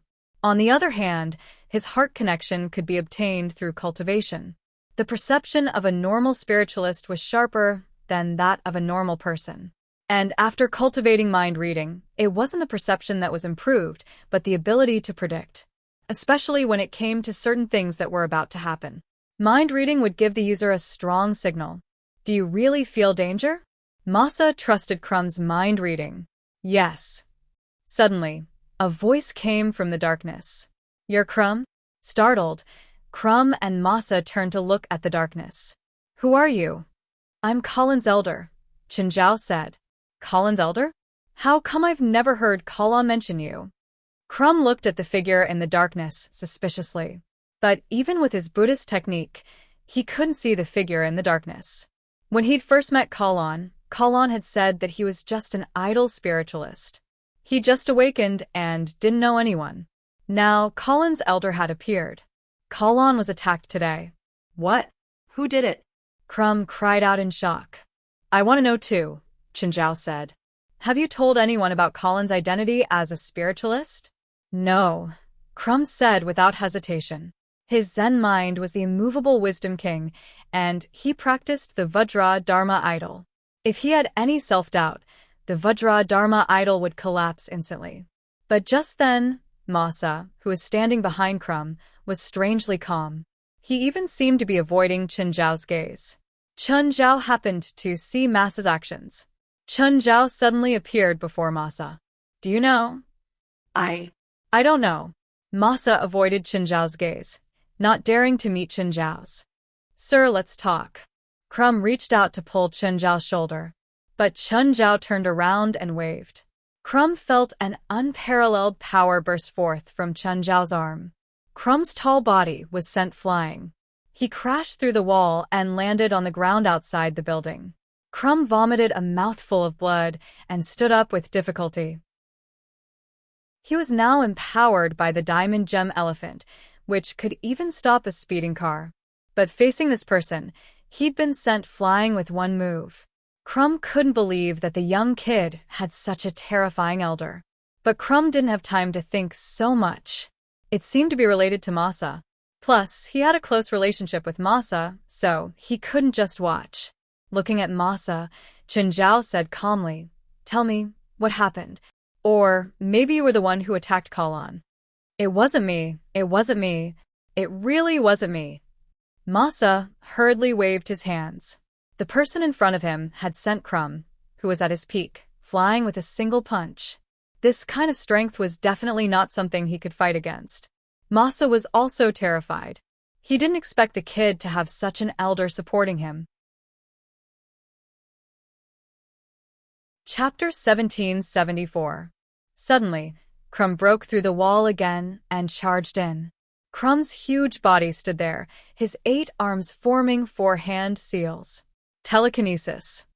Chinjiao suddenly felt his body freeze for a moment.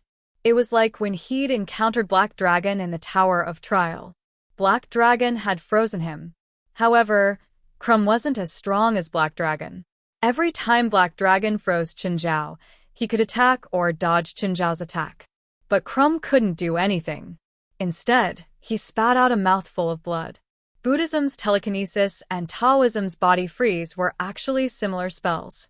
They both used their own powers to suppress the opponent. But Crumb had never seen such a terrifying opponent.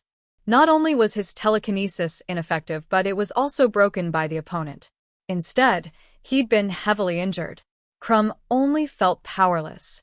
Chun Zhao glanced at Crumb. If you don't want me to kill you, you better behave. Masa, who was closer to Chun Zhao, almost peed his pants. What about you? Are you going to talk or not? I'll talk, Masa said hurriedly. Masa raised his hands in a gesture of surrender. But the next moment, Masa suddenly disappeared. Then, he appeared beside Crumb and grabbed him. The next moment he disappeared again. Masa, you run. If we don't run, he'll kill us. Did you really do the attack on Kalon? Run first, Masa said. I'll tell you later. Masa was an extremely rare spatial spell, and he was best at telekinesis. If he wanted to run, no one could stop him. In just 3 or 4 seconds, Masa had already escaped 1 kilometer with Crumb. Stop. Stop. Danger. Crumb suddenly yelled. What? Boom. Suddenly, something fell from the sky. A huge impact spread out in all directions. Masa and Crumb were both sent flying by the impact. They both spat out a mouthful of blood. Looking back, they saw Chun Zhao walk out of the huge hole. Seems like my temper has gotten better recently. I didn't kill you too directly. Wait. Cough, cough. Masa spat out another mouthful of blood. Masa was in great pain both physically and mentally. His teleportation had always been successful. But this time, he was defeated by Chun Zhao. The dark lava engulfed Masa and Crumb. My patience is running out. I'll talk. I sold information. Someone wanted to buy information on all the enhanced type spiritualists in the city, and I sold it to him, including information on Quran. Crumb looked at Masa in astonishment. He had known Masa for a few years, but he didn't know that Masa had this kind of business as well. Who bought it? Chun Zhao asked. It's a black man. He's dressed very strangely. There's a very annoying aura about him. Chun Zhao raised an eyebrow. A black man with a disgusting aura. His contact information. He showed up in front of me. I don't have his number, Masa said. Chun Zhao looked at Masa. Your job of selling information is a failure. Masa was crying out in pain as the dark magma continued to tighten. I'll help you find him. Masa said painfully. Who? The restraints on Masa and Crumb disappeared, and they were thrown onto the ground. Good. Don't make me wait too long, Chun Zhao said. Oh, right. Don't let Karan know about us. It's our little secret, okay? Crumb didn't know what to say to Masa. If it were him, if his juniors were hurt, he would do the same. He would do the same thing. But Masa was his friend too. He obviously didn't want things to become irreversible. Fortunately, Chun Zhao didn't plan on killing them. Otherwise, they wouldn't be able to kill him even if they had 10 lives. 3 days later. Not good. The situation wasn't good. Masa and Crumb didn't know if they didn't check, but after checking, they found out. Since the day Masa sold the information, 13 spiritualists had been attacked. On the first day, including Quran, 3 spiritualists were attacked. On the second day, 7 more were attacked. On the third day, 3 were attacked. Moreover, all the spiritualists who had been attacked had been provided by Masa.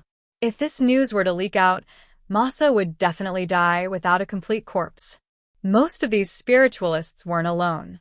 For example, Quran thought that he was a newbie. But in the end, a single person behind him could kill both of them. Masa panicked now too. He'd been selling information for a long time, but he'd never made such a big mess. More than 10 spiritualists had been attacked. If the relatives and friends of these 10 spiritualists all came knocking on their door, then Masa would really be dead. Masa, we have to find the person who bought your information. Otherwise, the situation will really go out of control, Crumb said seriously. Crumb said solemnly, and it's been 3 days, and there's still no news. That person has a very bad temper. I know, but I have no choice. I want to find that person too. Oh, is there anyone who hasn't been attacked in the information you sold? Crumb asked. Masa's eyes brightened. Oh, I remember now. There's one more person who hasn't been attacked. Go watch that person immediately. Ms. Vestana, that guy is crazy. Are you sure you want to meet him alone? Brits asked. It's okay. Don't worry about me. Vestana glanced at the half-finished building in front of her. Let me go with you. No need. I'm more confident in persuading him alone. Britz thought for a moment. Ms. Vestana, I'll give you 30 minutes. If you don't come out in 30 minutes, I'll bring people to attack. Vestana walked in. Inside the building, Bo 2 was on the first floor. Bo 2 was on the first floor with Matey standing beside him. Miss, do you know what you're doing? Bo 2 said in a creepy voice. Even though it was daytime, Vestana felt a chill down her spine. Mr. Bo 2, I'm a normal person. I know, I can tell, Bo 2 said calmly. But if I want to kill someone, it has nothing to do with whether you're a normal person or not. Mr. Bo 2, you've caused quite a commotion in L.A. these days. In the African plains, a lion can eat whatever it thinks is its prey, Bo 2 said. But lions have their own pride too. Otherwise, they'll also become hyenas' prey, Vestana said. Vestana said, your goal is nothing more than to find Jeff Ryder. I can give it back to you. Chapter 1775. You want a lion to be led by a sheep? Bo 2 looked at her expressionlessly. Trust me, Mr. Bo Tuesday. This is your best choice. I've never been coerced. A person who doesn't know when to retreat is very stupid. Vestana was even calmer. You too. Walking in here without any preparation is your biggest mistake, Bo 2 said. Are you sure I'm unprepared? Vestana smiled faintly. Are you talking about the people outside? They can't save you. Vestana was still calm. She opened her coat, and there were small bottles hanging inside. What do you think of these? Bombs? That can't hurt me. These are potassium anhydride and manganese compounds. If you don't know what they are, you can ask Mr. Matey next to you. Mr. Bo 2, these things on her can blow up the whole building, Matey said in a low voice. Bo 2 smiled. Very well. Is this your acknowledgement of me? I need to think about it. How long? A day, Bo 2 said. I hope you won't disappoint me, Vestana said. You're very powerful, but you're not invincible. Mr. Bo 2, you should know what I mean. Vestana walked out of the building. Britz immediately came up to her. Miss Vestana, that madman didn't do anything to you? No. Vestana glanced at the dice in Britz's hand. Did you calculate my luck for today before I went in? Yes. Britz looked at the dice in his hand. What's the result? Stupid decision, Britz said. Looks like your calculation is inaccurate, Vestana said with a smile. Did he agree? He will, Vestana said. Bo 2 looked up at the factory in front of him. His final goal was to work in this factory. Hey, who are you looking for? A worker walked out. Hello, I'm looking for Kevin. Can you call him out? Kevin? Okay. After a while, a somewhat short worker walked out. However, this worker's figure was very refined.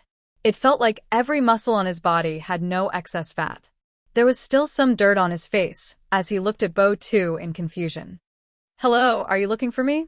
Yes, you're Kevin, right? I mean, do we know each other? I don't know him. Then why are you looking for me? You're an enhancer? You don't look like an enhancer. Kevin looked at Bo Tuesday. You too? Bo 2 ignored Kevin's question and continued staring at him. Are you really an enhancer? If you don't want to say it, then forget it. I'm leaving. With that, Kevin turned around and left. But at some point, Matey was still standing behind Kevin. Do you want to fight me? Kevin looked at Matey and Bo Tuesday. There's something, but it's not convenient to say it here. Why don't we talk in our car? Matey said. But at that moment, Kevin broke into a run. Actually, Kevin had been pretending to be calm. He was a spiritualist. How could he not know what had happened in Los Angeles recently? More than 10 enhancer spiritualists had been attacked. And Kevin knew a few of them. Just now, Bo 2 kept asking if he was an enhancer, so Kevin was already secretly on guard. Matey suddenly burst out with shocking speed and charged at Kevin. He pressed down on Kevin's head and pressed him to the ground. But Kevin's body displayed a level of softness that surpassed humans. With a twist of his neck, he actually managed to twist his head away before it touched the ground. His shoulders, neck, and arms were all twisted as well. Like a mudfish, He hurriedly broke free from Matey's grasp. Huh, it's actually a soft body, Bo2 said, somewhat surprised. He didn't expect this enhancer spiritualist to have a rare soft body. Soft body was similar to yoga, but it didn't come from India. In fact, there were similar spells all over the world. There were also similar bloodlines that were very suitable for this kind of spell or magic. Kevin didn't even have time to be pleased with himself as he broke free. Suddenly, he felt his feet sink as if he had sunk into a swamp. Just then, Matey walked over. Large amounts of black liquid seeped out of his hands. Kevin could feel that his mana was rapidly draining away. Okay, let's go, Bo2 said. The two of them left Kevin, who was already unconscious, and strode away. Before Bo2 left, he glanced in another direction. Mr. Bo2, what's wrong? Nothing, Bo2 said, unconcerned. Those people probably sent them to monitor me. Mr. Bo2, are we really joining that organization? Of course not, Bo2 said. But Jeff Ryder must return to me. In the direction Bo2 had looked at, Masa and Crumb were hiding nearby. That guy's weird, Crumb said. He seems to have discovered us. Who cares? We'll just send the message to that person, and then it'll have nothing to do with us. Masa only felt that the trouble was getting worse. He just wanted to escape as soon as possible. Masa dialed the number Chinzhao had left. Sir, we found him. He just attacked an enhancer spiritualist. Follow him, Chinzhao said. I'll go as soon as possible. That person is too dangerous, Masa said, troubled. Do you think I'm not dangerous enough? Chinzhao's tone suddenly turned cold. Fine, we'll follow him. Masa could only bite the bullet. He told us to follow that person. Masa and Crumb followed him out of the city. Bo2 knew that someone was following him, but he mistook it for someone sent by the psionic team to monitor him, so he didn't do anything. He was going to the psionic team right now. He only wanted to get Jeff Ryder back. Thus, he allowed Crumb and Masa to follow him and didn't fight back. There seems to be a building up ahead. That's weird. When did such a building appear here? Crumb and Masa saw Bo2's car enter the circular building up ahead. They didn't dare to go any further. Suddenly, Masa felt a chill on his neck. A dagger appeared on his neck. You better not move. Otherwise, it'll be hard for me to guarantee your safety. Crumb was about to transform into King Kong, but he felt a pain in his foot. A viper was coiled around his foot. 9 Heavens, Divine Emperor. Chapter 1776. Crumb felt that his magic was disappearing rapidly. His body became weaker and weaker, and he finally fell to the ground. Aren't these two your people? Just then, Bo2 appeared before the two, and then Masa. I recognize you. You're the one who sold me the information. Bring them in first, Vestana said. At the same time, she looked at Bo Tuesday. Also, welcome, Mr. Bo Tuesday. Where's Jeff Ryder? He's inside. Vestana looked at Bo 2 and took out a magic contract. Mr. Bo 2, why don't you sign this first? I need to confirm if Jeff Ryder is safe, Bo 2 said. Okay. Vestana brought Bo 2 into the HQ and to the glass room where Jeff Ryder was locked up. All the members of the psionic team were beside him. If Bo 2 tried to kidnap Jeff Ryder, they would stop him immediately. Great. A smile appeared on Bo 2's face. Give me the contract. Bo 2 pressed down his fingerprint without hesitation. Welcome, Bo Tuesday. Vestana finally heaved a sigh of relief. We're on the same side now. Just then, a subordinate's voice sounded in Vestana's earpiece. Ms. Vestana, the president of the supernatural organization, is outside the HQ. Him? What's he doing here? Vestana frowned. Britz tossed the dice in his hand and caught it. When he opened his hand, there was no face. This was the first time such a faceless result had happened. Britz's expression was serious. Everyone, get ready. Let's go welcome the president. It was Chun Zhao's first visit. All the psionic team members went out. Vestana led the way. This was different from last time when they met in public. Before, everyone had been at daggers drawn, but generally speaking, both sides had restrained themselves. But now it was different. Chun Zhao's intentions were unclear. "Hi, Mr. Chen." Vestana greeted Chun Zhao, pretending to be relaxed. "Hi, Ms. Vestana." Chun Zhao also greeted Vestana. However, Chun Zhao kept glancing at the psionic team members. "Mr. Chen, why didn't you tell us you were coming? We weren't prepared." "I can't help it. It was a spur-of-the-moment idea, so I didn't have time to inform you." Chun Zhao and Vestana exchanged pleasantries with each other. "Mr. Chen, what's the purpose of your visit?" "To find someone," Chun Zhao said. Vestana's heart skipped a beat. Could it be those two from before? Were those two from the supernatural organization? If that was the case, then he would be able to defeat him. After all, they were now minding their own business. But the people from the supernatural organization had come to the psionic team's territory, and he was caught red-handed by them. Vestana whispered a few words to her men. Then, Crumb and Masa were brought out and thrown before Chun Zhao. The two of them were as miserable as they could be, lying limply on the ground. "Mr. Chun, you're looking for them, right?" Vestana looked at him proudly. Now, she felt that the night in the desert was so wonderful, so pleasant.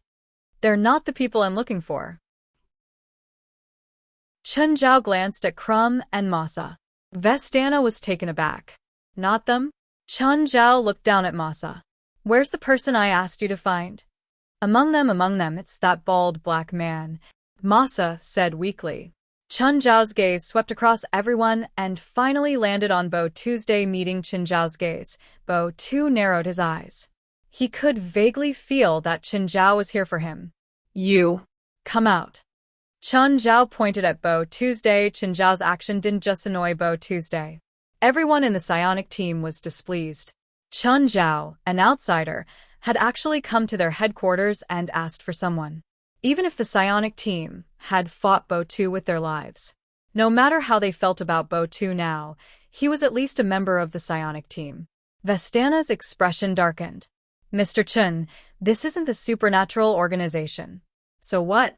Chun Zhao looked at Vestana disapprovingly. "Mr. Chun, are you here for trouble? Or do you want to start a war?" Vestana's smile disappeared. She looked at Chun Zhao with a dark gaze. "If you can't give me an explanation, I can only assume that you want to start a war with us." Chun Zhao's lips curled into a smile. He took a step forward and pressed toward Vestana. "I should be the one to explain. The family of a member of the supernatural organization was attacked, and it was your people who attacked her. Now, either you hand her over, or I'll assume that you want to start a war." Vestana's expression changed again. She really didn't expect things to be like this. Bo Tu's crazy attack on spiritualists had probably happened a few days ago. According to Chun Zhao, Bo Tu was indeed in the wrong. However, Bo Tu wasn't a member of the psionic team. It was useless to explain things like this now, because Bo Tu was one of them now. So, Vestana couldn't hand Bo Tu over at all. Moreover, it was in front of everyone in the psionic team. If she handed Bo Tu over now, then the psionic team would completely fall apart. "I'll investigate this and give Mr. Chun an explanation," Vestana said. "I'm not asking you to give me an explanation," Chun Zhao said calmly. "I just want to know if you want to start a war." Vestana clenched her teeth, and her breathing became heavy. She didn't expect that recruiting Bo Tu into the psionic team would cause such trouble. She thought that Bo Tu's addition would greatly increase the psionic team's power. She didn't expect Chun Zhao to come looking for them right after. Everyone was burning with anger. At this moment, all of them were united against a common enemy. No one wanted to be useless. No one had to swallow their anger when they were bullied at their doorstep. Even Vestana was a bit furious. She glanced at Bo Tu from the corner of her eye. Bo Tu was so strong. If he worked together with the others in the psionic team, they might be able to defeat Chun Zhao. Vestana's idea became more and more unstoppable. She wanted to try. The chance was right before her. But now, the people of the supernatural organization weren't in Los Angeles. This was when Chun Zhao was alone. As long as she defeated Chun Zhao, the supernatural organization would be completely replaced by the psionic team. Should she do this? She could use this chance to challenge Chun Zhao.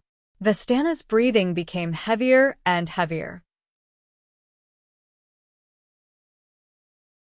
Chapter 1777. Just as Vestana was about to make her decision, Bo2 and Matey walked out. "Ms. Vestana, don't worry." A strange smile appeared on Bo2's face. He turned and looked at Chinzhao. "I also want to see who gave you the courage to challenge me." Seeing Bo2's black water seep out of his body, everyone retreated. They didn't want to be affected by Bo2's black water. Chinzhao walked toward Bo2's day. When he stepped into the black water, he could feel the evil in it.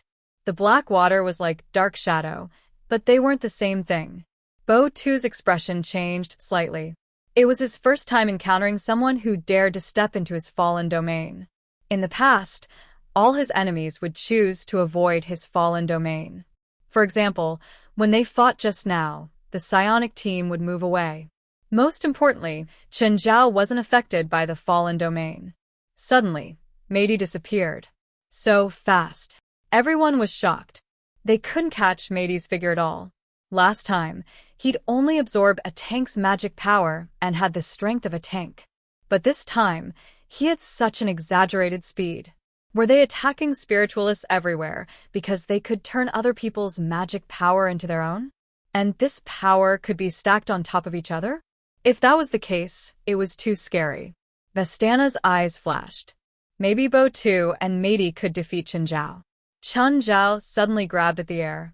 Matey appeared instantly, and Chinzhao grabbed his neck. Everyone sucked in a cold breath again.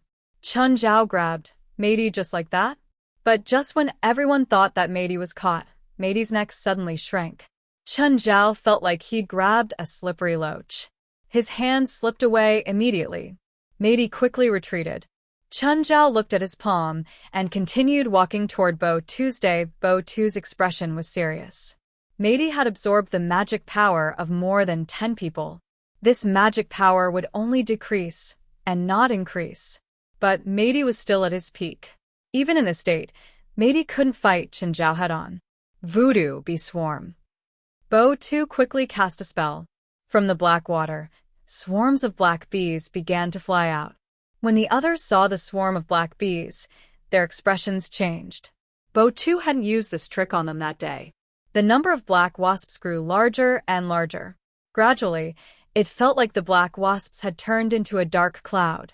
Bo2 pointed at Chinzhao. The black cloud formed by the black bees immediately surged toward Chinzhao. Chinzhao suddenly opened his mouth and started inhaling. The bees were sucked into his mouth uncontrollably. His stomach was like a bottomless pit, until the black hornet swarm was completely sucked dry. In the end, Chinzhao chewed. It tastes good raw too. Everyone's expression changed again. Just then, Matey appeared behind Chinzhao. Pung! Chinzhao turned around and punched. Matey's body froze. His head had already been smashed. Everyone's expression changed. In their eyes, Matey was already strong enough. But he couldn't even block a single move. Bo2 instinctively wanted to escape. However, Chinzhao saw through Bo2's intentions and instantly appeared before him. The psionic team members couldn't help but break out in a cold sweat. Because Chinzhao was faster than Matey. At least Matey could still catch his trajectory. But Chinzhao didn't even have a shadow. In the blink of an eye, he appeared before Bo2's day. Bo2 paled. Chinzhao had already reached out and grabbed Bo2's shoulder. "You're much weaker than I thought." Bo2's fallen domain suddenly surged and rolled back from all directions, as if it was going to wrap around Chinzhao. But the next moment, Chinzhao released dark lava under his feet. Be it in terms of level or quantity, the dark lava had an absolute advantage. If Chinzhao released it completely, the entire psionic team's headquarters would be swallowed by the dark lava. The dark lava swallowed Bo2's fallen domain directly. The expressions of Bo2 and the psionic team froze. They'd thought that it would be a fierce battle, but the battle was one-sided. In the battle a few days ago, Bo2 and the psionic team hadn't started an all-out battle, but they were at least evenly matched. But today, Matey was far more powerful than before. But against Chinzhao, he was in a hopeless situation. "I've swallowed other people's mana before." Chinzhao smiled. But in Bo2's eyes, Chinzhao's smile was as terrifying as a demon's. But every time I swallow someone's flesh, I get sick, Chen Zhao said. But that won't be a problem with my dark lava devour. Plus, your magic is compatible with my dark lava. They're both dark powers. The next moment, the dark lava suddenly poured into Bo Tu's mouth, nose, and ears. At the start, Bo Tu struggled violently. But it didn't last long. Bo Tu's limbs lost their strength. Chen Zhao casually threw Bo Tu into the dark lava. Bo Tu slowly sank into the dark lava and disappeared in the end. The dark lava quickly gathered under Chen Zhao's feet. In the end, it was completely collected. Chen Zhao turned to look at Vestana. Ms. Vestana, thank you for your cooperation. I hope that the supernatural organization and the psionic team can remain friends forever. Vestana's expression was extremely dark. She couldn't even give a perfunctory smile. Because Chen Zhao had killed Bo Tu in front of everyone, even if Bo Tu stood out first. But Bo Tu was also a member of the psionic team. Chen Zhao had dealt a heavy blow to the unity of the psionic team. At the same time, he dealt a blow to her prestige. If there's nothing else, please leave, Vestana said with a dark expression. Chen Zhao looked at Vestana. I still want Jeff Ryder. Vestana was instantly enraged. I can't give Jeff Ryder to you. He's a criminal. Even if Jeff Ryder wasn't important, she didn't want to cooperate with Chen Zhao anymore. I know he's a criminal. Oh, right, I caught him myself. Chen Zhao smiled at Vestana. If you think I don't have the right to take him away, you can ask the victim. See if he favors you or me. Mr. Chen, don't you think you're going overboard? Blitz walked up and looked at Chen Zhao. Here comes another one. Chen Zhao looked at Blitz. Before you accuse me of going overboard, you better wash your own butt. If there's a next time, I'll think without hesitation that you want to start a war. Chapter 1778. What a joke. They were enemies to begin with. Was Chen Zhao going to give them face? In the face of a group of people who were scheming to make him their enemy, Chen Zhao really wanted to kill them all. So, Chen Zhao would go as far as he could. If he could really provoke them and make them take the initiative to attack him, Chen Zhao wouldn't even give them a chance to breathe. If you're not willing to send me out, I can go in myself. Release him. Vestana gritted her teeth and roared. It was not hard to imagine how bad Vestana was feeling right now. But at the same time, she was glad that she didn't act rashly just now. Given the power Chen Zhao had displayed just now, killing Bo Tu did not take much effort at all. He had the strength to fight against them.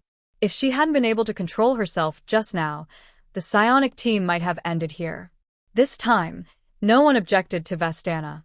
Chen Zhao's display of power also shocked them. Not everyone has the courage to face death. Of course, most of them were rational. On one hand, Bo Tu wasn't one of them. They didn't want to fight Chen Zhao to the death. For Bo Tuesday, Jeff Ryder was sent to Chen Zhao. Where's Mr. Bo Tu? Where's Mr. Bado? Where did he go? Why you? Bo Tu had clearly come just now. Why did he leave again? Jeff Ryder shouted uncontrollably. Chen Zhao ignored Jeff Ryder's shouts. He dragged him away, but after 2 steps, he dragged Crumb and Masa away as well. What's wrong with you two? We've all been poisoned by the magic viper. We can't recover our magic power. Chen Zhao was too lazy to detoxify them. It would only take a couple of days anyway.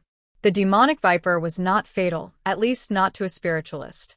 If an ordinary person was bitten by a demonic viper, they would still die. However, spiritualists would only lose their magic power. After 2 or 3 days, the body would develop antibodies, and the demonic horned snake's venom would be detoxified. You guys rest in the car. Chen Zhao tossed Crumb and Masa in the car and turned to Jeff Ryder. Jeff Ryder started yelling again. He still couldn't accept reality. Suddenly, Chen Zhao carried Jeff Ryder and rose into the sky. Jeff Ryder was so scared that he was speechless. Flying? Flying, this person can fly? 10,000 meters, 12,000 meters, 15,000 meters, 20,000 meters. Jeff Ryder was having difficulty breathing. 20,000 meters was basically the limit of what humans could do without equipment. Speaking of which, Jeff Ride's body was still in good shape. Most people would not be able to withstand it at 15,000 meters. Chun Zhao suddenly let go. Jeff Rider fell down uncontrollably. Of course, at an altitude of 20,000 meters, the speed of falling was still greatly affected by air resistance, so the speed was not considered fast. The lower the altitude, the greater the effect of gravity. You have about 3 minutes to answer my question. If you don't answer my question in 3 minutes, you'll die. Understand? Chun Zhao was also descending rapidly. Save me. Save me. I'll tell you everything you want to know. Where is Lothiel? Dead. He's dead. He's long dead. Then what's with the feeling in your body? I don't know. It's Boda's magic. It's his magic. He said I replaced Lowhill. What do you mean? I don't understand. I don't know either. I really don't know. Boda told me to eat Lowhill. You ate Lowhill?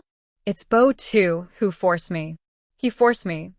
Chun Zhao only felt nauseous. However, Jeff Rider's answer still did not explain the disgusting feeling in his body. Just as he was about to fall, Chun Zhao slowed down Jeff's fall and saved his life. But Jeff Rider could no longer stand up. His eyes had lost focus and his mouth was open, drool flowing out. Chun Zhao realized that Jeff Rider's soul was damaged. Part of his soul had left his body. Scared out of his wits, however, this guy deserved it. Even if he was fine, Ellie Rodriguez Alexander would not let him go.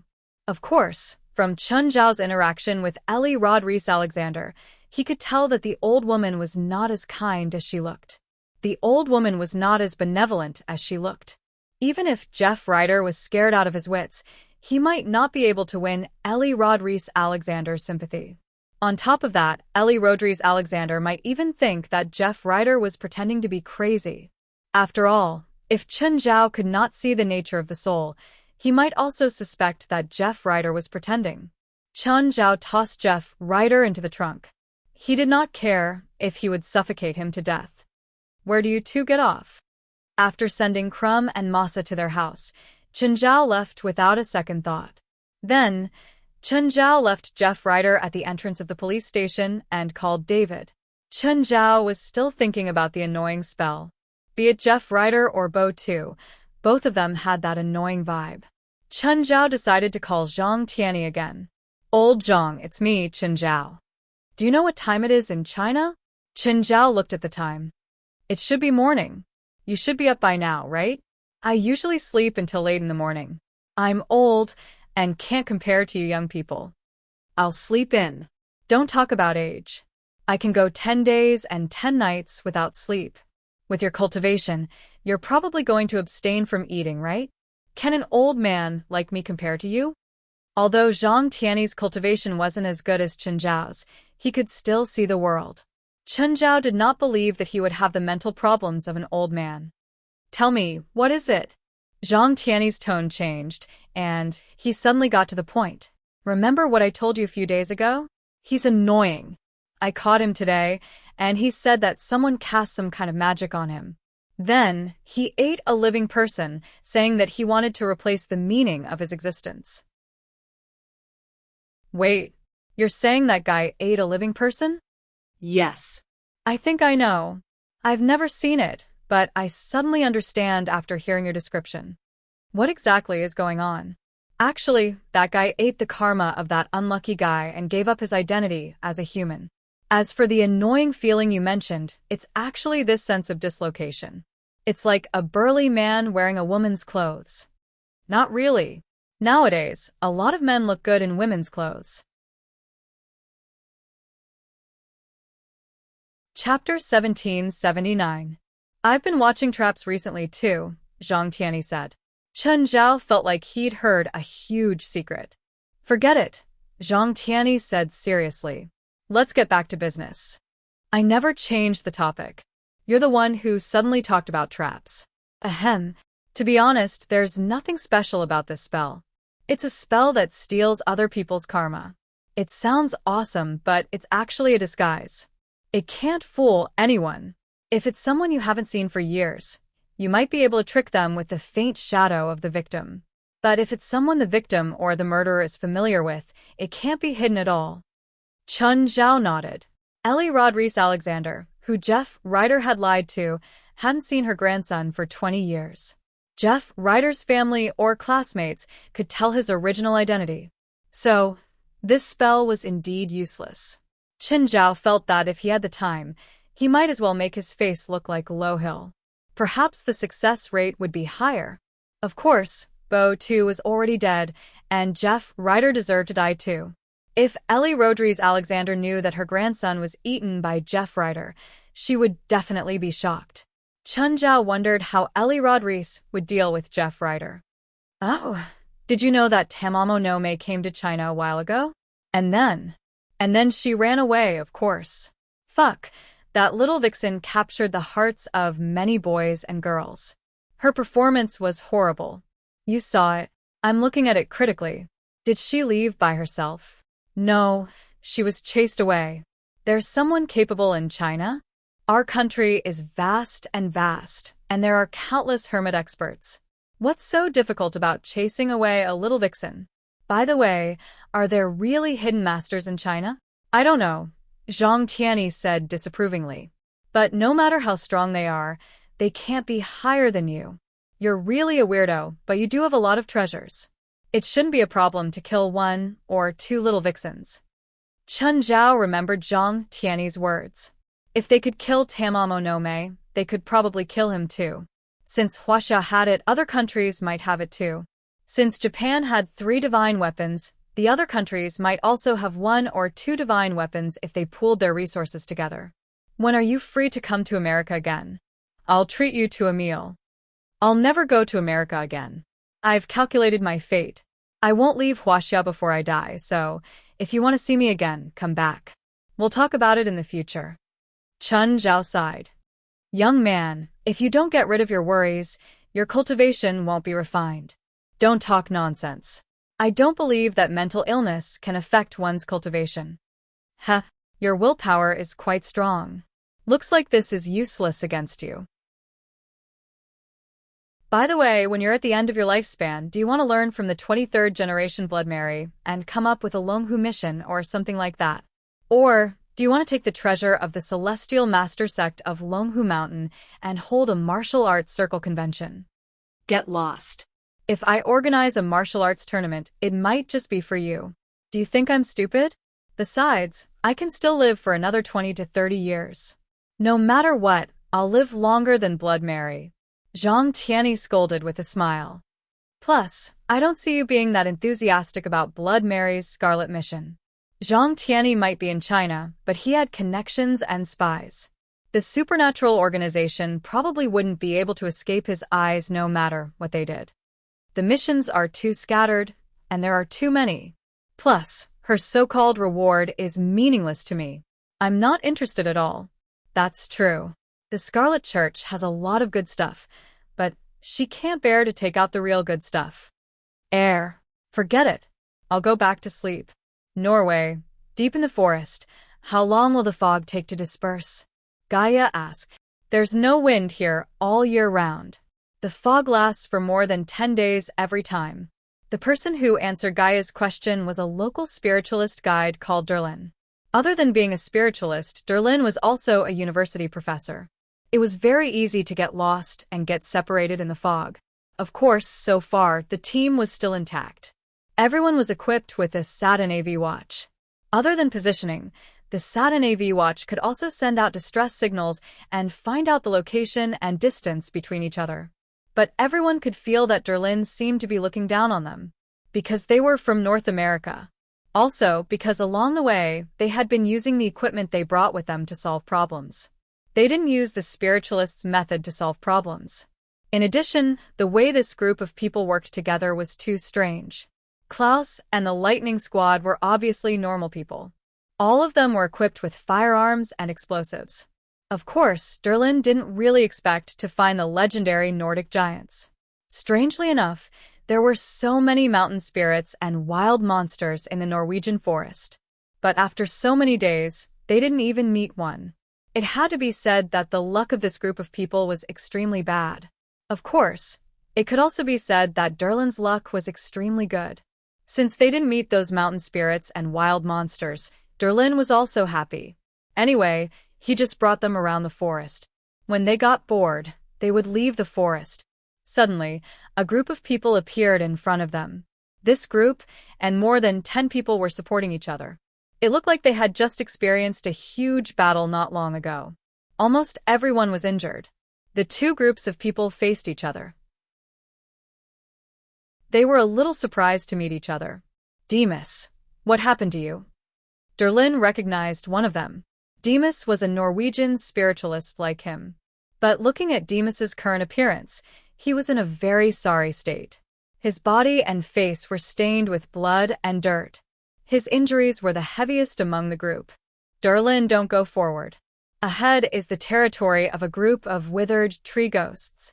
We accidentally entered their territory, and 20 people died, Demas said in pain. Withered tree ghosts were said to be people who got lost in the forest. They sat under a withered tree and finally became one with it. In fact, withered tree ghosts were not evil spirits, but mountain spirits. In Northern Europe, this generation had discovered that they had the habit of living in groups. Are there a lot of them? Derlin asked with a frown. Very many. I can't count, Demas said. Chapter 1780. Doring turned to look at West, and the others worriedly. In fact, he was already overjoyed inside. They could finally leave this cold and damp forest. No one liked to wander in a dense forest like this. The environment here was very painful. There were almost no dry branches here. There was no way to start a fire. They ate compressed food every day. The only motivation for Doring to continue being a guide was the rather high pay. These Americans didn't have any other skills, but they didn't hold back when it came to paying. Now, Demas said there was danger ahead. Doring could take this chance to persuade them to turn back. Withered wood ghosts. They have a kind of withered wood essence. It's a very rare alchemy material, Ruan Faxburn said. Then let's go take a look, Wes said. At the same time, he looked at Demas. Sir, which direction did you find the withered wood ghosts? Are you sure you want to go? Demas looked at West in surprise. Those withered wood ghosts are very fierce. As long as you enter their territory, they will attack you. Dellen's face was also filled with shock. Friends, let's not take the risk. The withered tree ghosts are extremely terrifying. Look at these people, they have already suffered heavy casualties. Why should we go and ask for more trouble? West glanced at Doring. We don't need you to do anything. You just need to show us the way. Doring was speechless. He could only lead the way. But after a short while, Doring suddenly lost control and exploded. I'm not going, Doring immediately refused loudly. I won't go. You're asking for death. Everyone looked at Dellen with a faint smile on their faces. Mr. Doring, we're not asking for your opinion or suggestion, Wes said calmly. If you don't want to accept our offer, then refund us the fee, Wes said calmly. I can refund you, but only after we leave the forest, Doring said. Although he didn't really want a refund, as long as he left the forest, he could find enough friends to support him outside the forest. This was Norway, his home ground. These Americans dared to fall out with him here. Unfortunately, Wes knew Doring's thoughts like the back of his hand. With just a glance at Dellen, Wes knew what he was about to fart. Mr. Doring, I want my money back right now.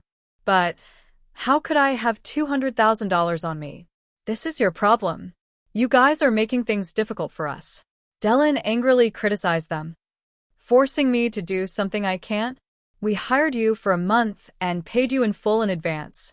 You brought us deep into the forest and now you want to back out. Are we the ones forcing you, or are you the one forcing us? Wes sneered. That's right. But you know that there's danger, yet you're still heading in that direction. If you want to die, I won't accompany you to your deaths. Our goal this time is to find the Nordic giants. Aren't the Nordic giants more dangerous than the Deadwood ghouls? Before you accepted our employment, you should have been prepared to face danger. Now you actually want to quit because of the danger. Wes stared coldly at Dellen. At this moment, Dylan's head was suddenly pressed against something hard. Immediately, Dylan broke out in a cold sweat.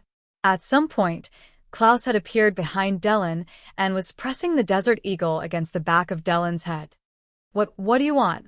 Return the money to us now, and we'll let you go.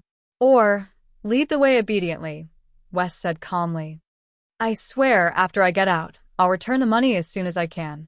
West shook his head. None of us will follow you out of the forest. You can only return the money now. I understand. I'll continue to cooperate with you. Dylan finally compromised. He had no choice. After all, he didn't practice Iron Head on the back of his head. But he was even more dissatisfied with these Americans. But in the eyes of the supernatural organization, taking money to do things was a matter of course. This was the right thing to do. When they first worked together, Dylan had bragged about how professional he was. That was why they chose Dylan.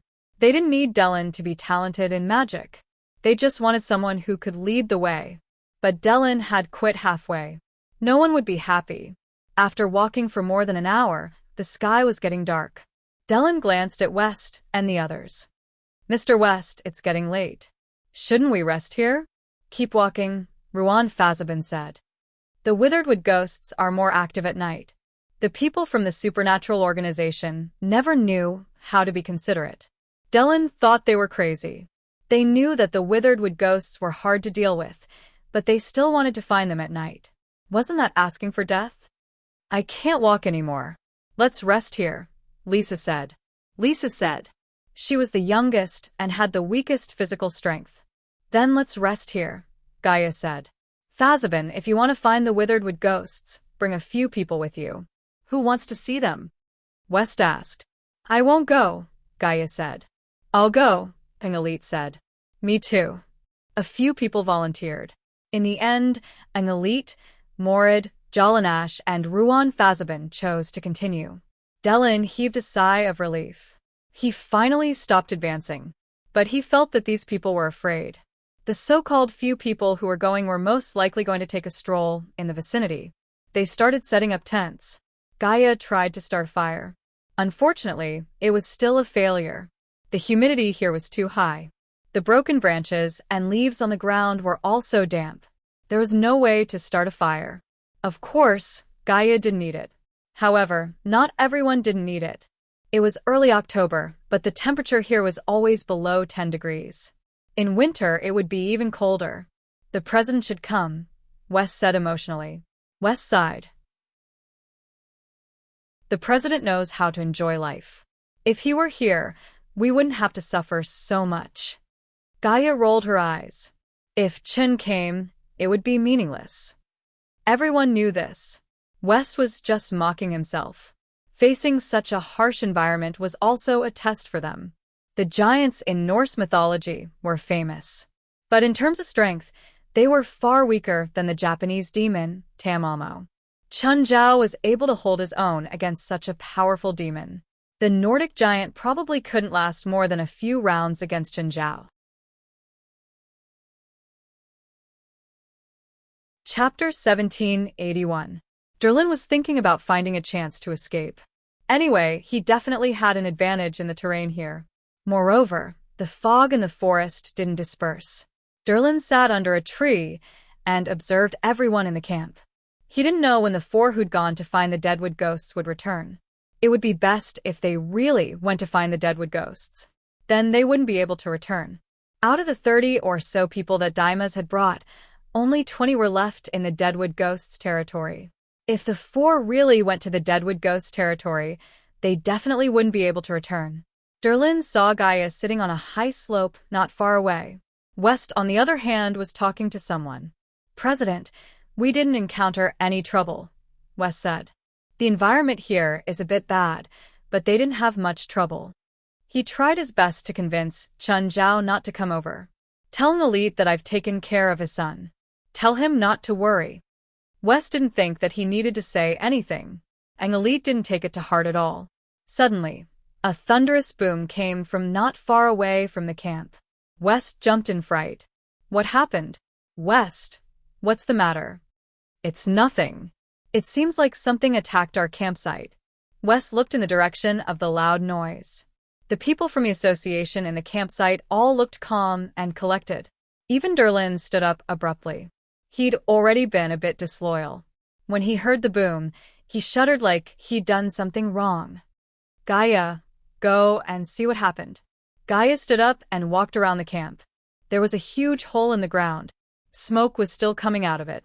But there was nothing else. Klaus also came to the scene. He paced around the hole twice. He picked up the slightly warm stone on the ground and sniffed it. It's not a gunpowder explosion, Klaus said. I don't feel any magic left here either, Gaia said. Then what kind of attack made such a huge hole? I don't know yet. Just then, dark clouds covered the sky. In the blink of an eye, lightning flashed and thunder roared. There seemed to be something moving in the thunderclouds. Boom.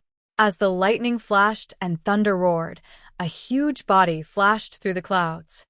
Wow. Giant. It's a giant. Gaia and Klaus were not the only ones who saw it. Many people in the camp saw the huge body. The figure appeared as the lightning streaked across the sky.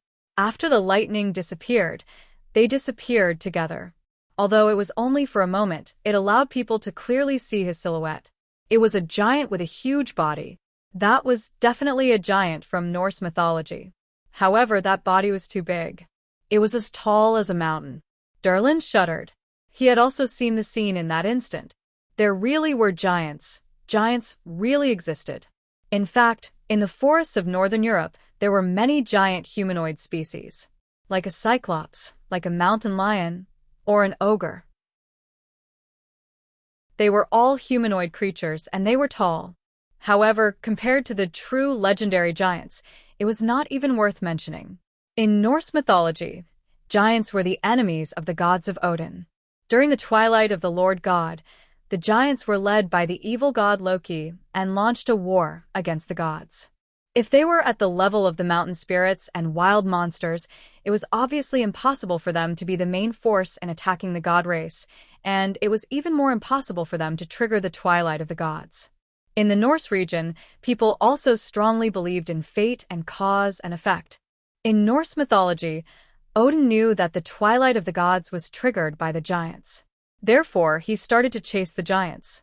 However, in the end, because of Odin's chase, the giants attacked the gods of Odin. This was cause and effect, so it was not a product of Buddhism. Actually, this kind of cause and effect existed in many religions. Everyone looked at each other, shocked by the giant that had suddenly appeared and disappeared. President, I think we found the giant, Wes said. Found it? Do you have a picture? Chun Zhao was instantly interested. No, Wes said. The giant only saw his silhouette in the instant of the lightning and then disappeared. Chun Zhao felt that it was a pity. It was more like the legendary giants. Everyone wanted to chase after the giant, but the giant came and went without a trace. There was no way to chase after him. After hanging up, Wes looked at Derlin. Derlin's body froze instantly. Mr. Derlin, where are you going? I want to go to the bathroom. Is that so? Then why are you carrying so many bags? Wes sneered at Derlin. Mr. West, I don't want to die with you. As you can see, that giant is impossible to defeat. No one can defeat such a huge monster. I advise you to leave this place as soon as possible. If that giant attacks you, all he needs to do is stomp you into the ground. Derlin was a psychic, but he was not a warrior. It doesn't matter if we can beat the giants or not. That's our problem, Wes said calmly. Their goal was never to complete the Scarlet Red mission. Their mission was to experience and train. Completing the mission was secondary. Now that they had a lead on this mission, it was even more impossible for them to leave. If they saw a giant, they would immediately run away. Then they wouldn't be able to face Chun Zhao again. When he came, he swore that he didn't need Chun Zhao to accompany him. In the end, he fled back with his tail between his legs. Mr. Doring, if you want to leave, I won't stop you. But you have to leave everything you have with you as collateral. Derlin's expression froze. Wes was obviously making things difficult for him. They had been walking here for a few days. Without these things, he basically couldn't walk out of the forest alive. Even if he knew magic, it was useless. He couldn't fly, including your clothes. West didn't care about leaving a way out. He wasn't familiar with Dylan, and he wasn't from Northern Europe either. If Dylan left them in the deep mountains and ran away on his own, that would be the case. West would bury him deep in the mountains. "I'm not leaving," Dylan said angrily. "I'm not leaving, okay?" He returned to the camp dejectedly. At this time, the sky had already turned dark, and it was raining at the same time. Doring shivered and hid in the tent. Suddenly, Dylan heard a commotion outside. Dylan stuck his head out of the tent and looked.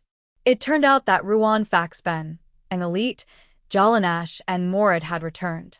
Seeing that the four were unharmed, Dylan thought to himself, "It's just as I guessed." The four of them just strolled around the area. Chapter 1782. The four of them had just fought a great battle, so they were a little tired. Although they were a little tired, they were still excited and gathered together to discuss. In the depths of the withered tree ghoul's territory, there's a huge withered tree ghoul. We didn't dare to go in. There are too many of them, tens of thousands. Unless the president comes personally, there's no way to clear them out, Ruan Faxben said. The four of us killed hundreds of withered tree ghouls outside, but they have some intelligence. They knew we weren't to be trifled with, so they retreated and opened up a path for us to come out. Morit's saliva flew everywhere as he spoke. "This is the withered tree essence we brought back." Jalanash took out a bag filled with green beads. They looked very beautiful. "We saw giants today, the legendary Nordic giants." Dylan glanced at them and then retracted his head. "Hey, Demas, after you go out, help me contact some people." "You're in trouble?" "Yes, the people you saw today. Recently, many Norwegian spiritualists have become guides for spiritualists from outside. It'll be difficult to find enough people." "Sacred Flame Sect is fine too," Dylan said in a low voice. "Sacred Flame Sect? Are you sure you want to contact them? They're a bunch of lunatics." "Yes, I'm sure. These damn Americans, they dare to threaten me. Don't they know where they are? I have money, and I believe that these Americans have money too." The Sacred Flame Sect was active in Norway. This sect came from Central Asia. It had a famous predecessor, the Fire Worship Sect. But after spreading here, it formed its own group. In this era, the Fire Worship Sect, which used to be a little extreme, had now undergone a reform to conform to the requirements of this era and the various governments. Therefore, the current Fire Worship Sect's teachings were more in line with the requirements of the various governments. But the Sacred Flame Sect didn't learn the good side of the Fire Worship Sect, but they learned all the old customs of the Fire Worship Sect. And it didn't seem to change at all. In fact, the current Sacred Flame Sect was already controlled by some people. As the beneficiaries, they naturally didn't want to change the existing rules. Therefore, in Europe, the Sacred Flame Sect was notorious. Some evil spiritualists also relied on the Sacred Flame Sect to commit crimes. However, there were only a few strongholds in Northern Europe. Meanwhile, Eastern Europe was where the Sacred Flame Sect was the most rampant. This was in line with the laws of modern society. The more stable a society was, the fewer gangs and cults there were, and vice versa. I'll ask you one last time. Are you sure you want to look for the Sacred Flame Sect? This could kill someone. I know. Derlin had already made up his mind. If these Americans didn't die, they would most likely kill him. Rather than that, he might as well kill them. Did these Americans think that they could do nothing to him just because he was in their hands? How naive. Karan, you have to go to class. Mr. Chen already said that you're fine. You can't continue skipping classes, Amy said seriously. No, I'm not playing truant. I've already asked the school for a week off. Are you going to stay at home and do nothing for the whole week? Your school must be crazy to actually give you a week off. Actually, Mr. Chen helped me get the principal to sign the leave slip, Karan said. Amy was speechless. She picked up the phone. Hey, Mr. Chen, Karan hasn't been to school for a few days. I think you can help me talk to him. Fine. Give the phone to Karan. Karan took the phone and compromised after a few seconds. Karan returned the phone to Amy. Fine, I'll go to school tomorrow. Just then, Ceylon returned home covered in dirt. Amy and Karan froze. Ceylon seemed to have been bullied at school. Her entire body was covered in dye. Her face, body, and hands were all covered in it. Even her hair was curled up and covered in sticky dye. Amy and Karan quickly pulled Ceylon back. Ceylon, what's wrong? Mom, they called me an evil witch. I fought with them, Ceylon said. Karan raised an eyebrow, his expression unnatural. Amy was furious. Did this happen in your school? Ceylon nodded. Amy gritted her teeth. Why did they call you that? Because I wanted to show them my newly discovered ability. Ceylon pointed with her finger. A ball of flame rose from her fingertip. Amy was scared and quickly stepped back, looking at Ceylon in horror. Ceylon, put it away. What are you doing? Karan quickly called. Amy turned to look at Karan in surprise. She didn't seem surprised to find her son at all, as if he had already discovered Ceylon's ability. Amy didn't know what to do. She was just an ordinary housewife. She had never faced this kind of situation. It was already beyond her ability to handle. Ceylon, this is magic, right? Brother, does this count as magic? Ceylon turned to look at her brother. Karan turned to look at his mother. He didn't know how to answer this question. Should he continue to hide it from his mother? Or just tell the truth? Dad can too. Brother can too. Oh yes, Uncle Chin can too. A certain nerve in Amy's brain suddenly connected. She recalled certain scenes in her mind. Ceylon, when did you learn it? Mom, shut up. Amy suddenly glared at Karan fiercely. Karan could only back away. Last time I was sick, Uncle Chin cured me. Then Uncle Chin, Dad, brother, sister, uncle, auntie, and Grandpa West all know it. They say I'm the third night or something. Amy took a deep breath. She picked up her phone and called Chun Zhao again. Mr. Chun, can you come to my house?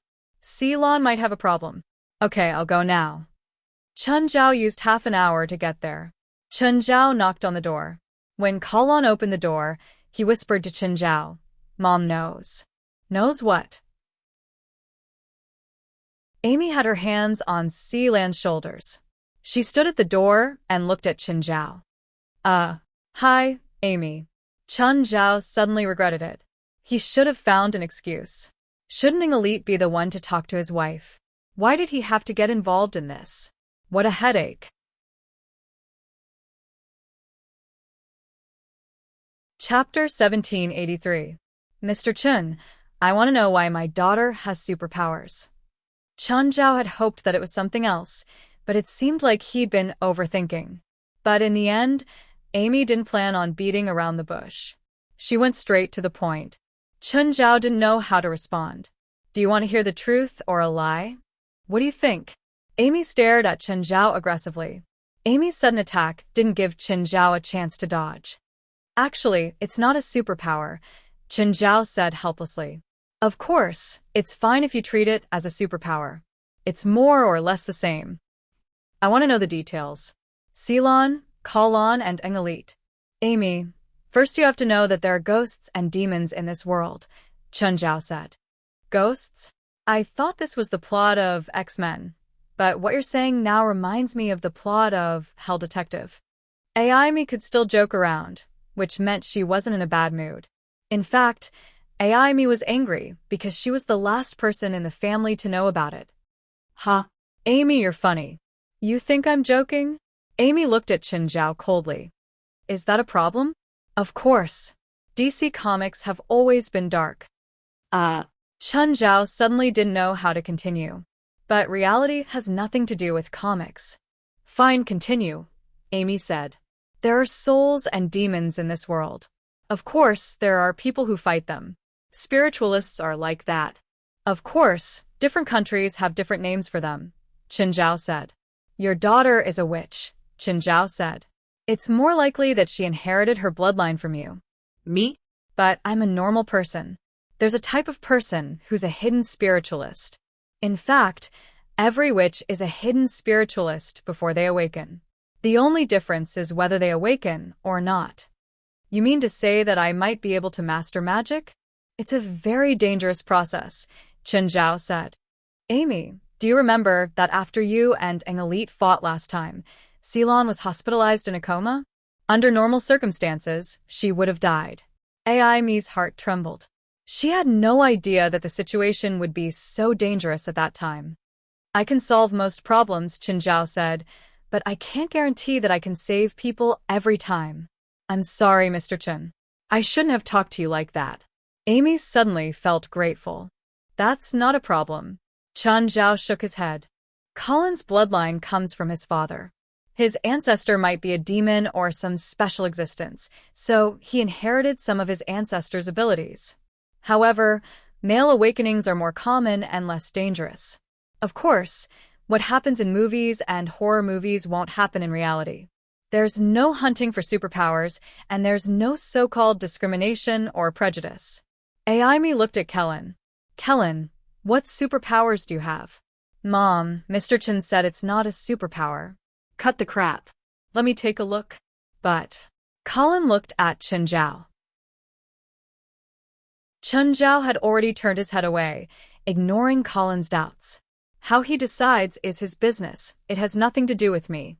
This place is too small, Colin said. Let's go somewhere more secluded, Chen Zhao said. There was a secluded park nearby. After everyone arrived at the park, Colin started to show off his abilities.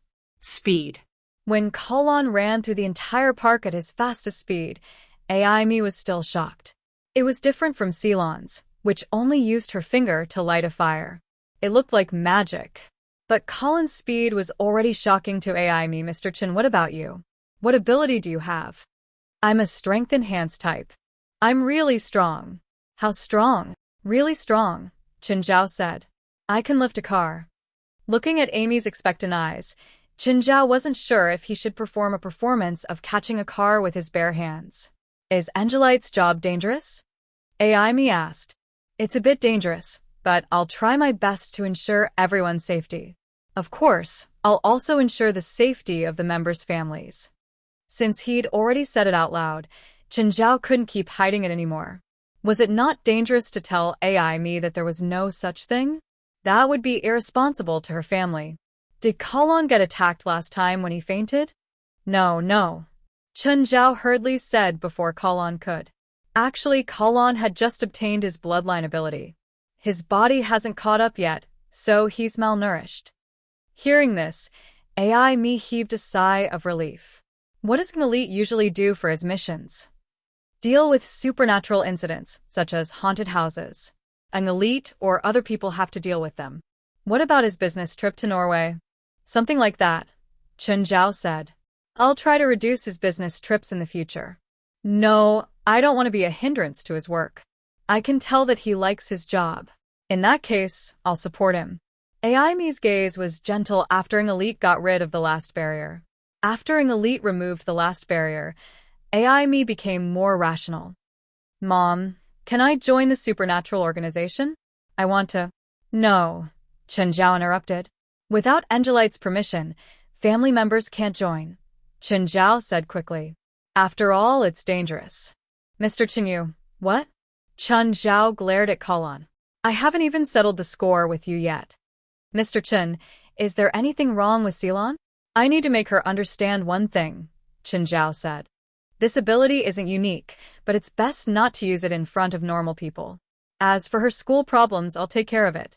But Ceylon isn't a normal child. Chen Zhao thought for a moment. That depends on your and Angelite's choice. If you want Ceylon to be a normal person, then maintain the status quo. If you want her to enter the supernatural world, then start teaching her magic now. To be honest, Ceylon is very talented. There might not even be 1 in 10 million people like her. She's that talented? Amy asked in surprise. Even more so than Colin. Chen Zhao glanced at Colin. He's the lowest level. If Ceylon has systematic teaching and guidance, she might become one of the strongest people in the world in the future. Of course, Chen Zhao didn't say that for sure. After all, talent was one thing, and progress was another. Chapter 1784. It's not a bad thing to be a spiritualist, Chen Zhao said.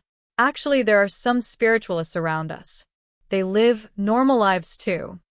Let me think about it, Amy said. Tell me about an elite. Chen Zhao avoided the part about Angelite's broken arm. He emphasized how an elite subdued demons and monsters. Colin's eyes lit up as he listened.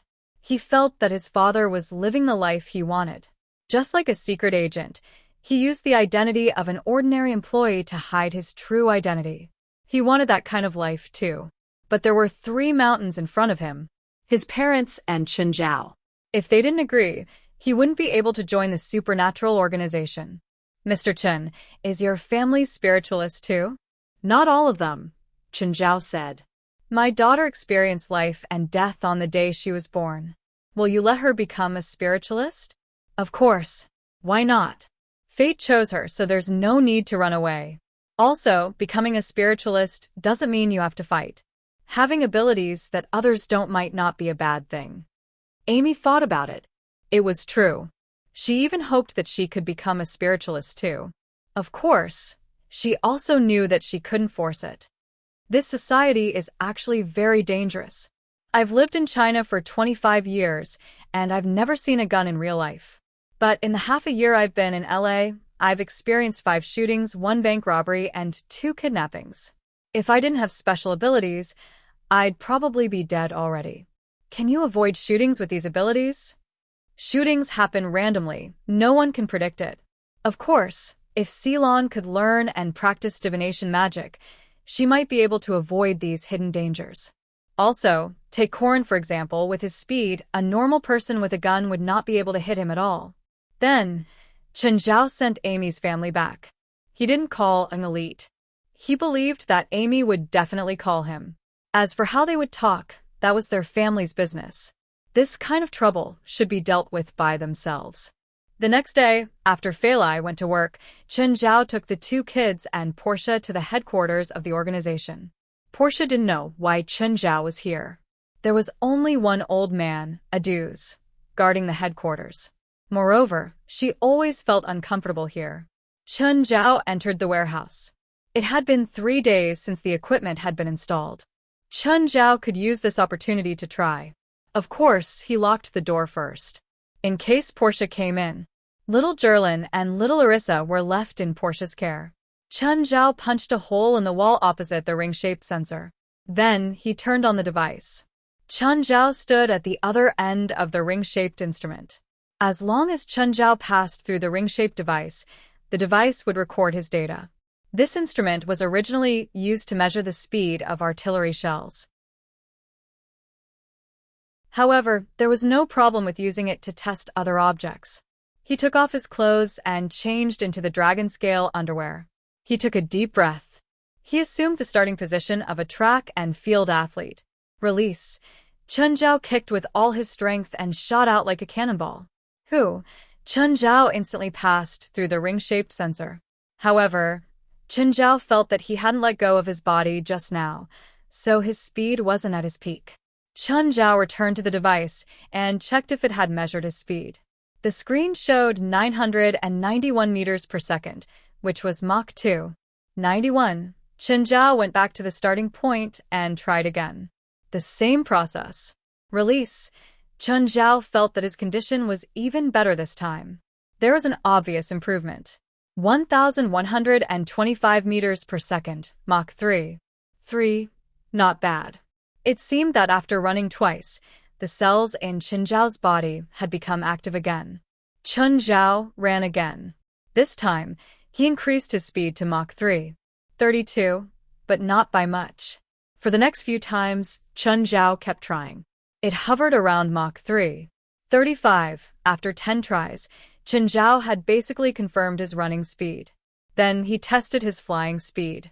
Chen Zhao did superhuman movements and passed through the ring-shaped sensor. The first time was Mach 4. 25. Then he tried 10 more times. His speed was maintained at Mach 4. 3. He had a conclusion about his running and flying speed in his normal state. From now on, Chen Zhao would try in his complete state. Clone. All spells return to 1. Dark Assimilation, Eye of Power, Mighty God. All the statuses were added to Chen Zhao's body. He had already become a small giant. The ring-shaped sensor was only 3 meters in diameter. He clearly couldn't pass through it by running. Chun Zhao directly tested his flying speed. Chun Zhao exploded at full speed, creating a strong gust of air. Mach 14.88. This was the result of the first test. However, Chun Zhao felt that he could still increase his speed. Then, he did the second test. Mach 15.25. The increase was obvious. In his complete state, Chun Zhao was basically the fastest object flying in Earth's atmosphere. Even the rockets with the highest thrust couldn't surpass him in the atmosphere. This speed was unimaginable from the perspective of normal creatures. But for the more powerful existences that Chun Zhao knew, for example, the Great Lords, Secondary Demon Kings, and Great Demon Kings, Chun Zhao estimated that they could all crush him in speed. It was the same even if they weren't good at speed. Just like the current Chun Zhao, he wasn't good at speed either. But Chun Zhao could still crush an elite in speed. The difference between them was in level. So, when Chun Zhao faced the more powerful existences, they also had the ability to crush Chun Zhao in level. Moreover, it wasn't just 1 or 2 levels. In fact, there was a huge difference. Mr. Aduz, where did the boss go? Portia held little Gerlin's hand and carried little Larissa's. I don't know. Aduz knew that Chun Zhao had entered the warehouse. That's weird. Where did that sound come from? It's been making that noise since an hour ago. It wasn't here last time. Miss Portia, have you eaten? Our restaurant is open. Is there anyone else here other than you? Portia asked in confusion. She didn't notice Aduz's crude change of topic. Let's go. Gerlin really likes our food. Portia thought about it in confusion. Why did it feel weird? 9 Heavens, Divine Emperor. Chapter 1785. Portia entered the restaurant. She realized that the food section was already filled with all kinds of food. They were all prepared food. But there wasn't a single person. Just a few of them. Mr. Aduz, where's everyone? Who? A chef and a restaurant needs waiters, right? There's no waiters, Aduz said casually. Take whatever you want. Portia realized that there was indeed no one else in the restaurant. But who is the one who made all these dishes? It can't be made by a ghost, right? But the food was all hot. There were only a few people here. Could they finish all the food? Just then, Chun Zhao walked in. Seeing Chun Zhao, Portia retracted her previous thoughts. With Chun Zhao here, they could definitely finish it. Clang! Portia jumped in fright. But it wasn't a big deal. The spoon had just fallen to the ground. But the spoon was on the table. No one touched it. How did it suddenly fall? Portia obviously didn't know that there were a few invisible people here. Don't look around when you're eating. Chun Zhao placed the food before Portia and slammed the table. It wasn't the first time she saw Chun Zhao eat. But every time, he would give her a shock. Was he really not human? Where did the food go after he stuffed it into his mouth? Not just Chun Zhao. Little Gerlin ate quite a lot too. In Chun Zhao's family, only little Larissa was normal. She was drinking milk from a bottle. Chun Zhao and Fei Lai were planning to wean little Larissa in the next 2 days. Some children were easier to wean because they had already received other foods in advance, so they could quickly eat other foods as their staple food after weaning. Some children were more patient and would cry for 2 or 3 days after weaning. They only wanted milk and nothing else. Little Gerlin had experienced it once, but she was very adaptable. She didn't cry much and was successfully weaned in less than a day. She only woke up hungry at night during the weaning. If Chun Zhao and Fei Lai didn't grit their teeth and persevere, they probably would have failed. If they failed once, the second weaning would be even more difficult. Normally, it was best for children to be weaned between 1 and 2 years old. The digestive ability of a 1-year-old child was strong enough to accept most food. Some children did not stop drinking milk until they were 8 or 9 years old, or even 10 years old. In fact, this had become a burden for the child's growth. To a certain extent, giant infants' physical fitness and immune systems were weaker than children of the same age. Of course, little Larissa was the same as little Gerlin. They were both stronger and healthier than their peers. Milk was rich in nutrients, but the human body needed more trace elements. The richer the diet, the better the body's development and health. Take little Jerlin as an example. Although her growth and development were not extraordinary, however, her physique was far better than that of other children her age. Even children older than her were not necessarily better than her.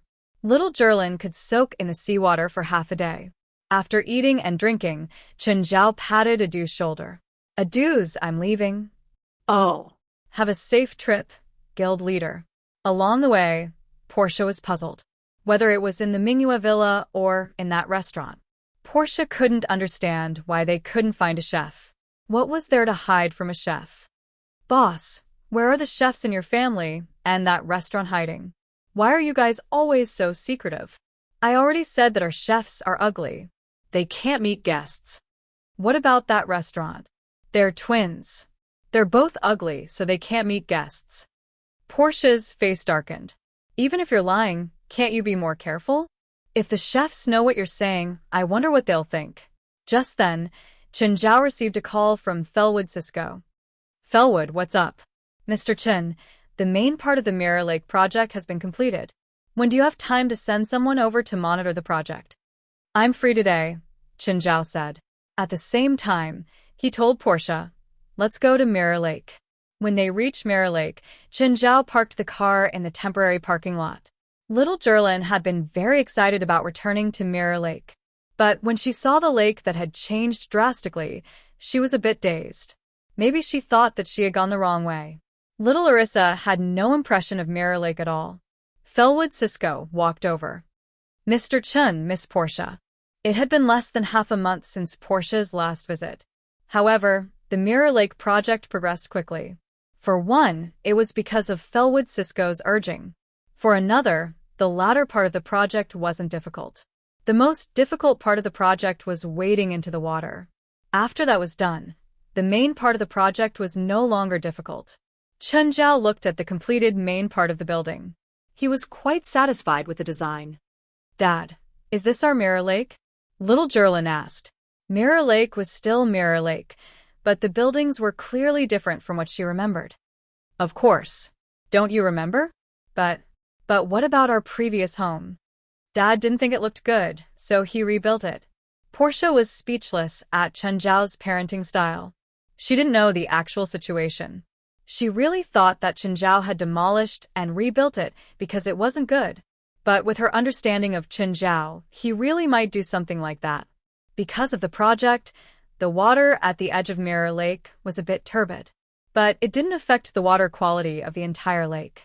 After all, the project was only going on at the edge of Mirror Lake.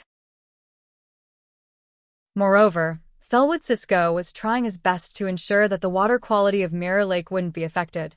After all, Mirror Lake still had to provide water for the brewery. There wasn't much to see at the construction site. The current progress was around 60%. It was a mess. Chen Zhao couldn't tell if it was good or bad. Chen Zhao just watched from the outside. He'd leave the quality inspection to the professional department. Mr. Fellwood, Chen Zhao said, it's best to expand your company in the next 2 years. Fellwood Cisco pricked up his ears. His heart skipped a beat. Was it because of the private airport Chen Zhao mentioned earlier?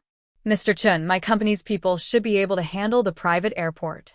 It's not a private airport. Chen Zhao shook his head. I can't reveal more information right now, but the project might be dozens of times larger than the private airport.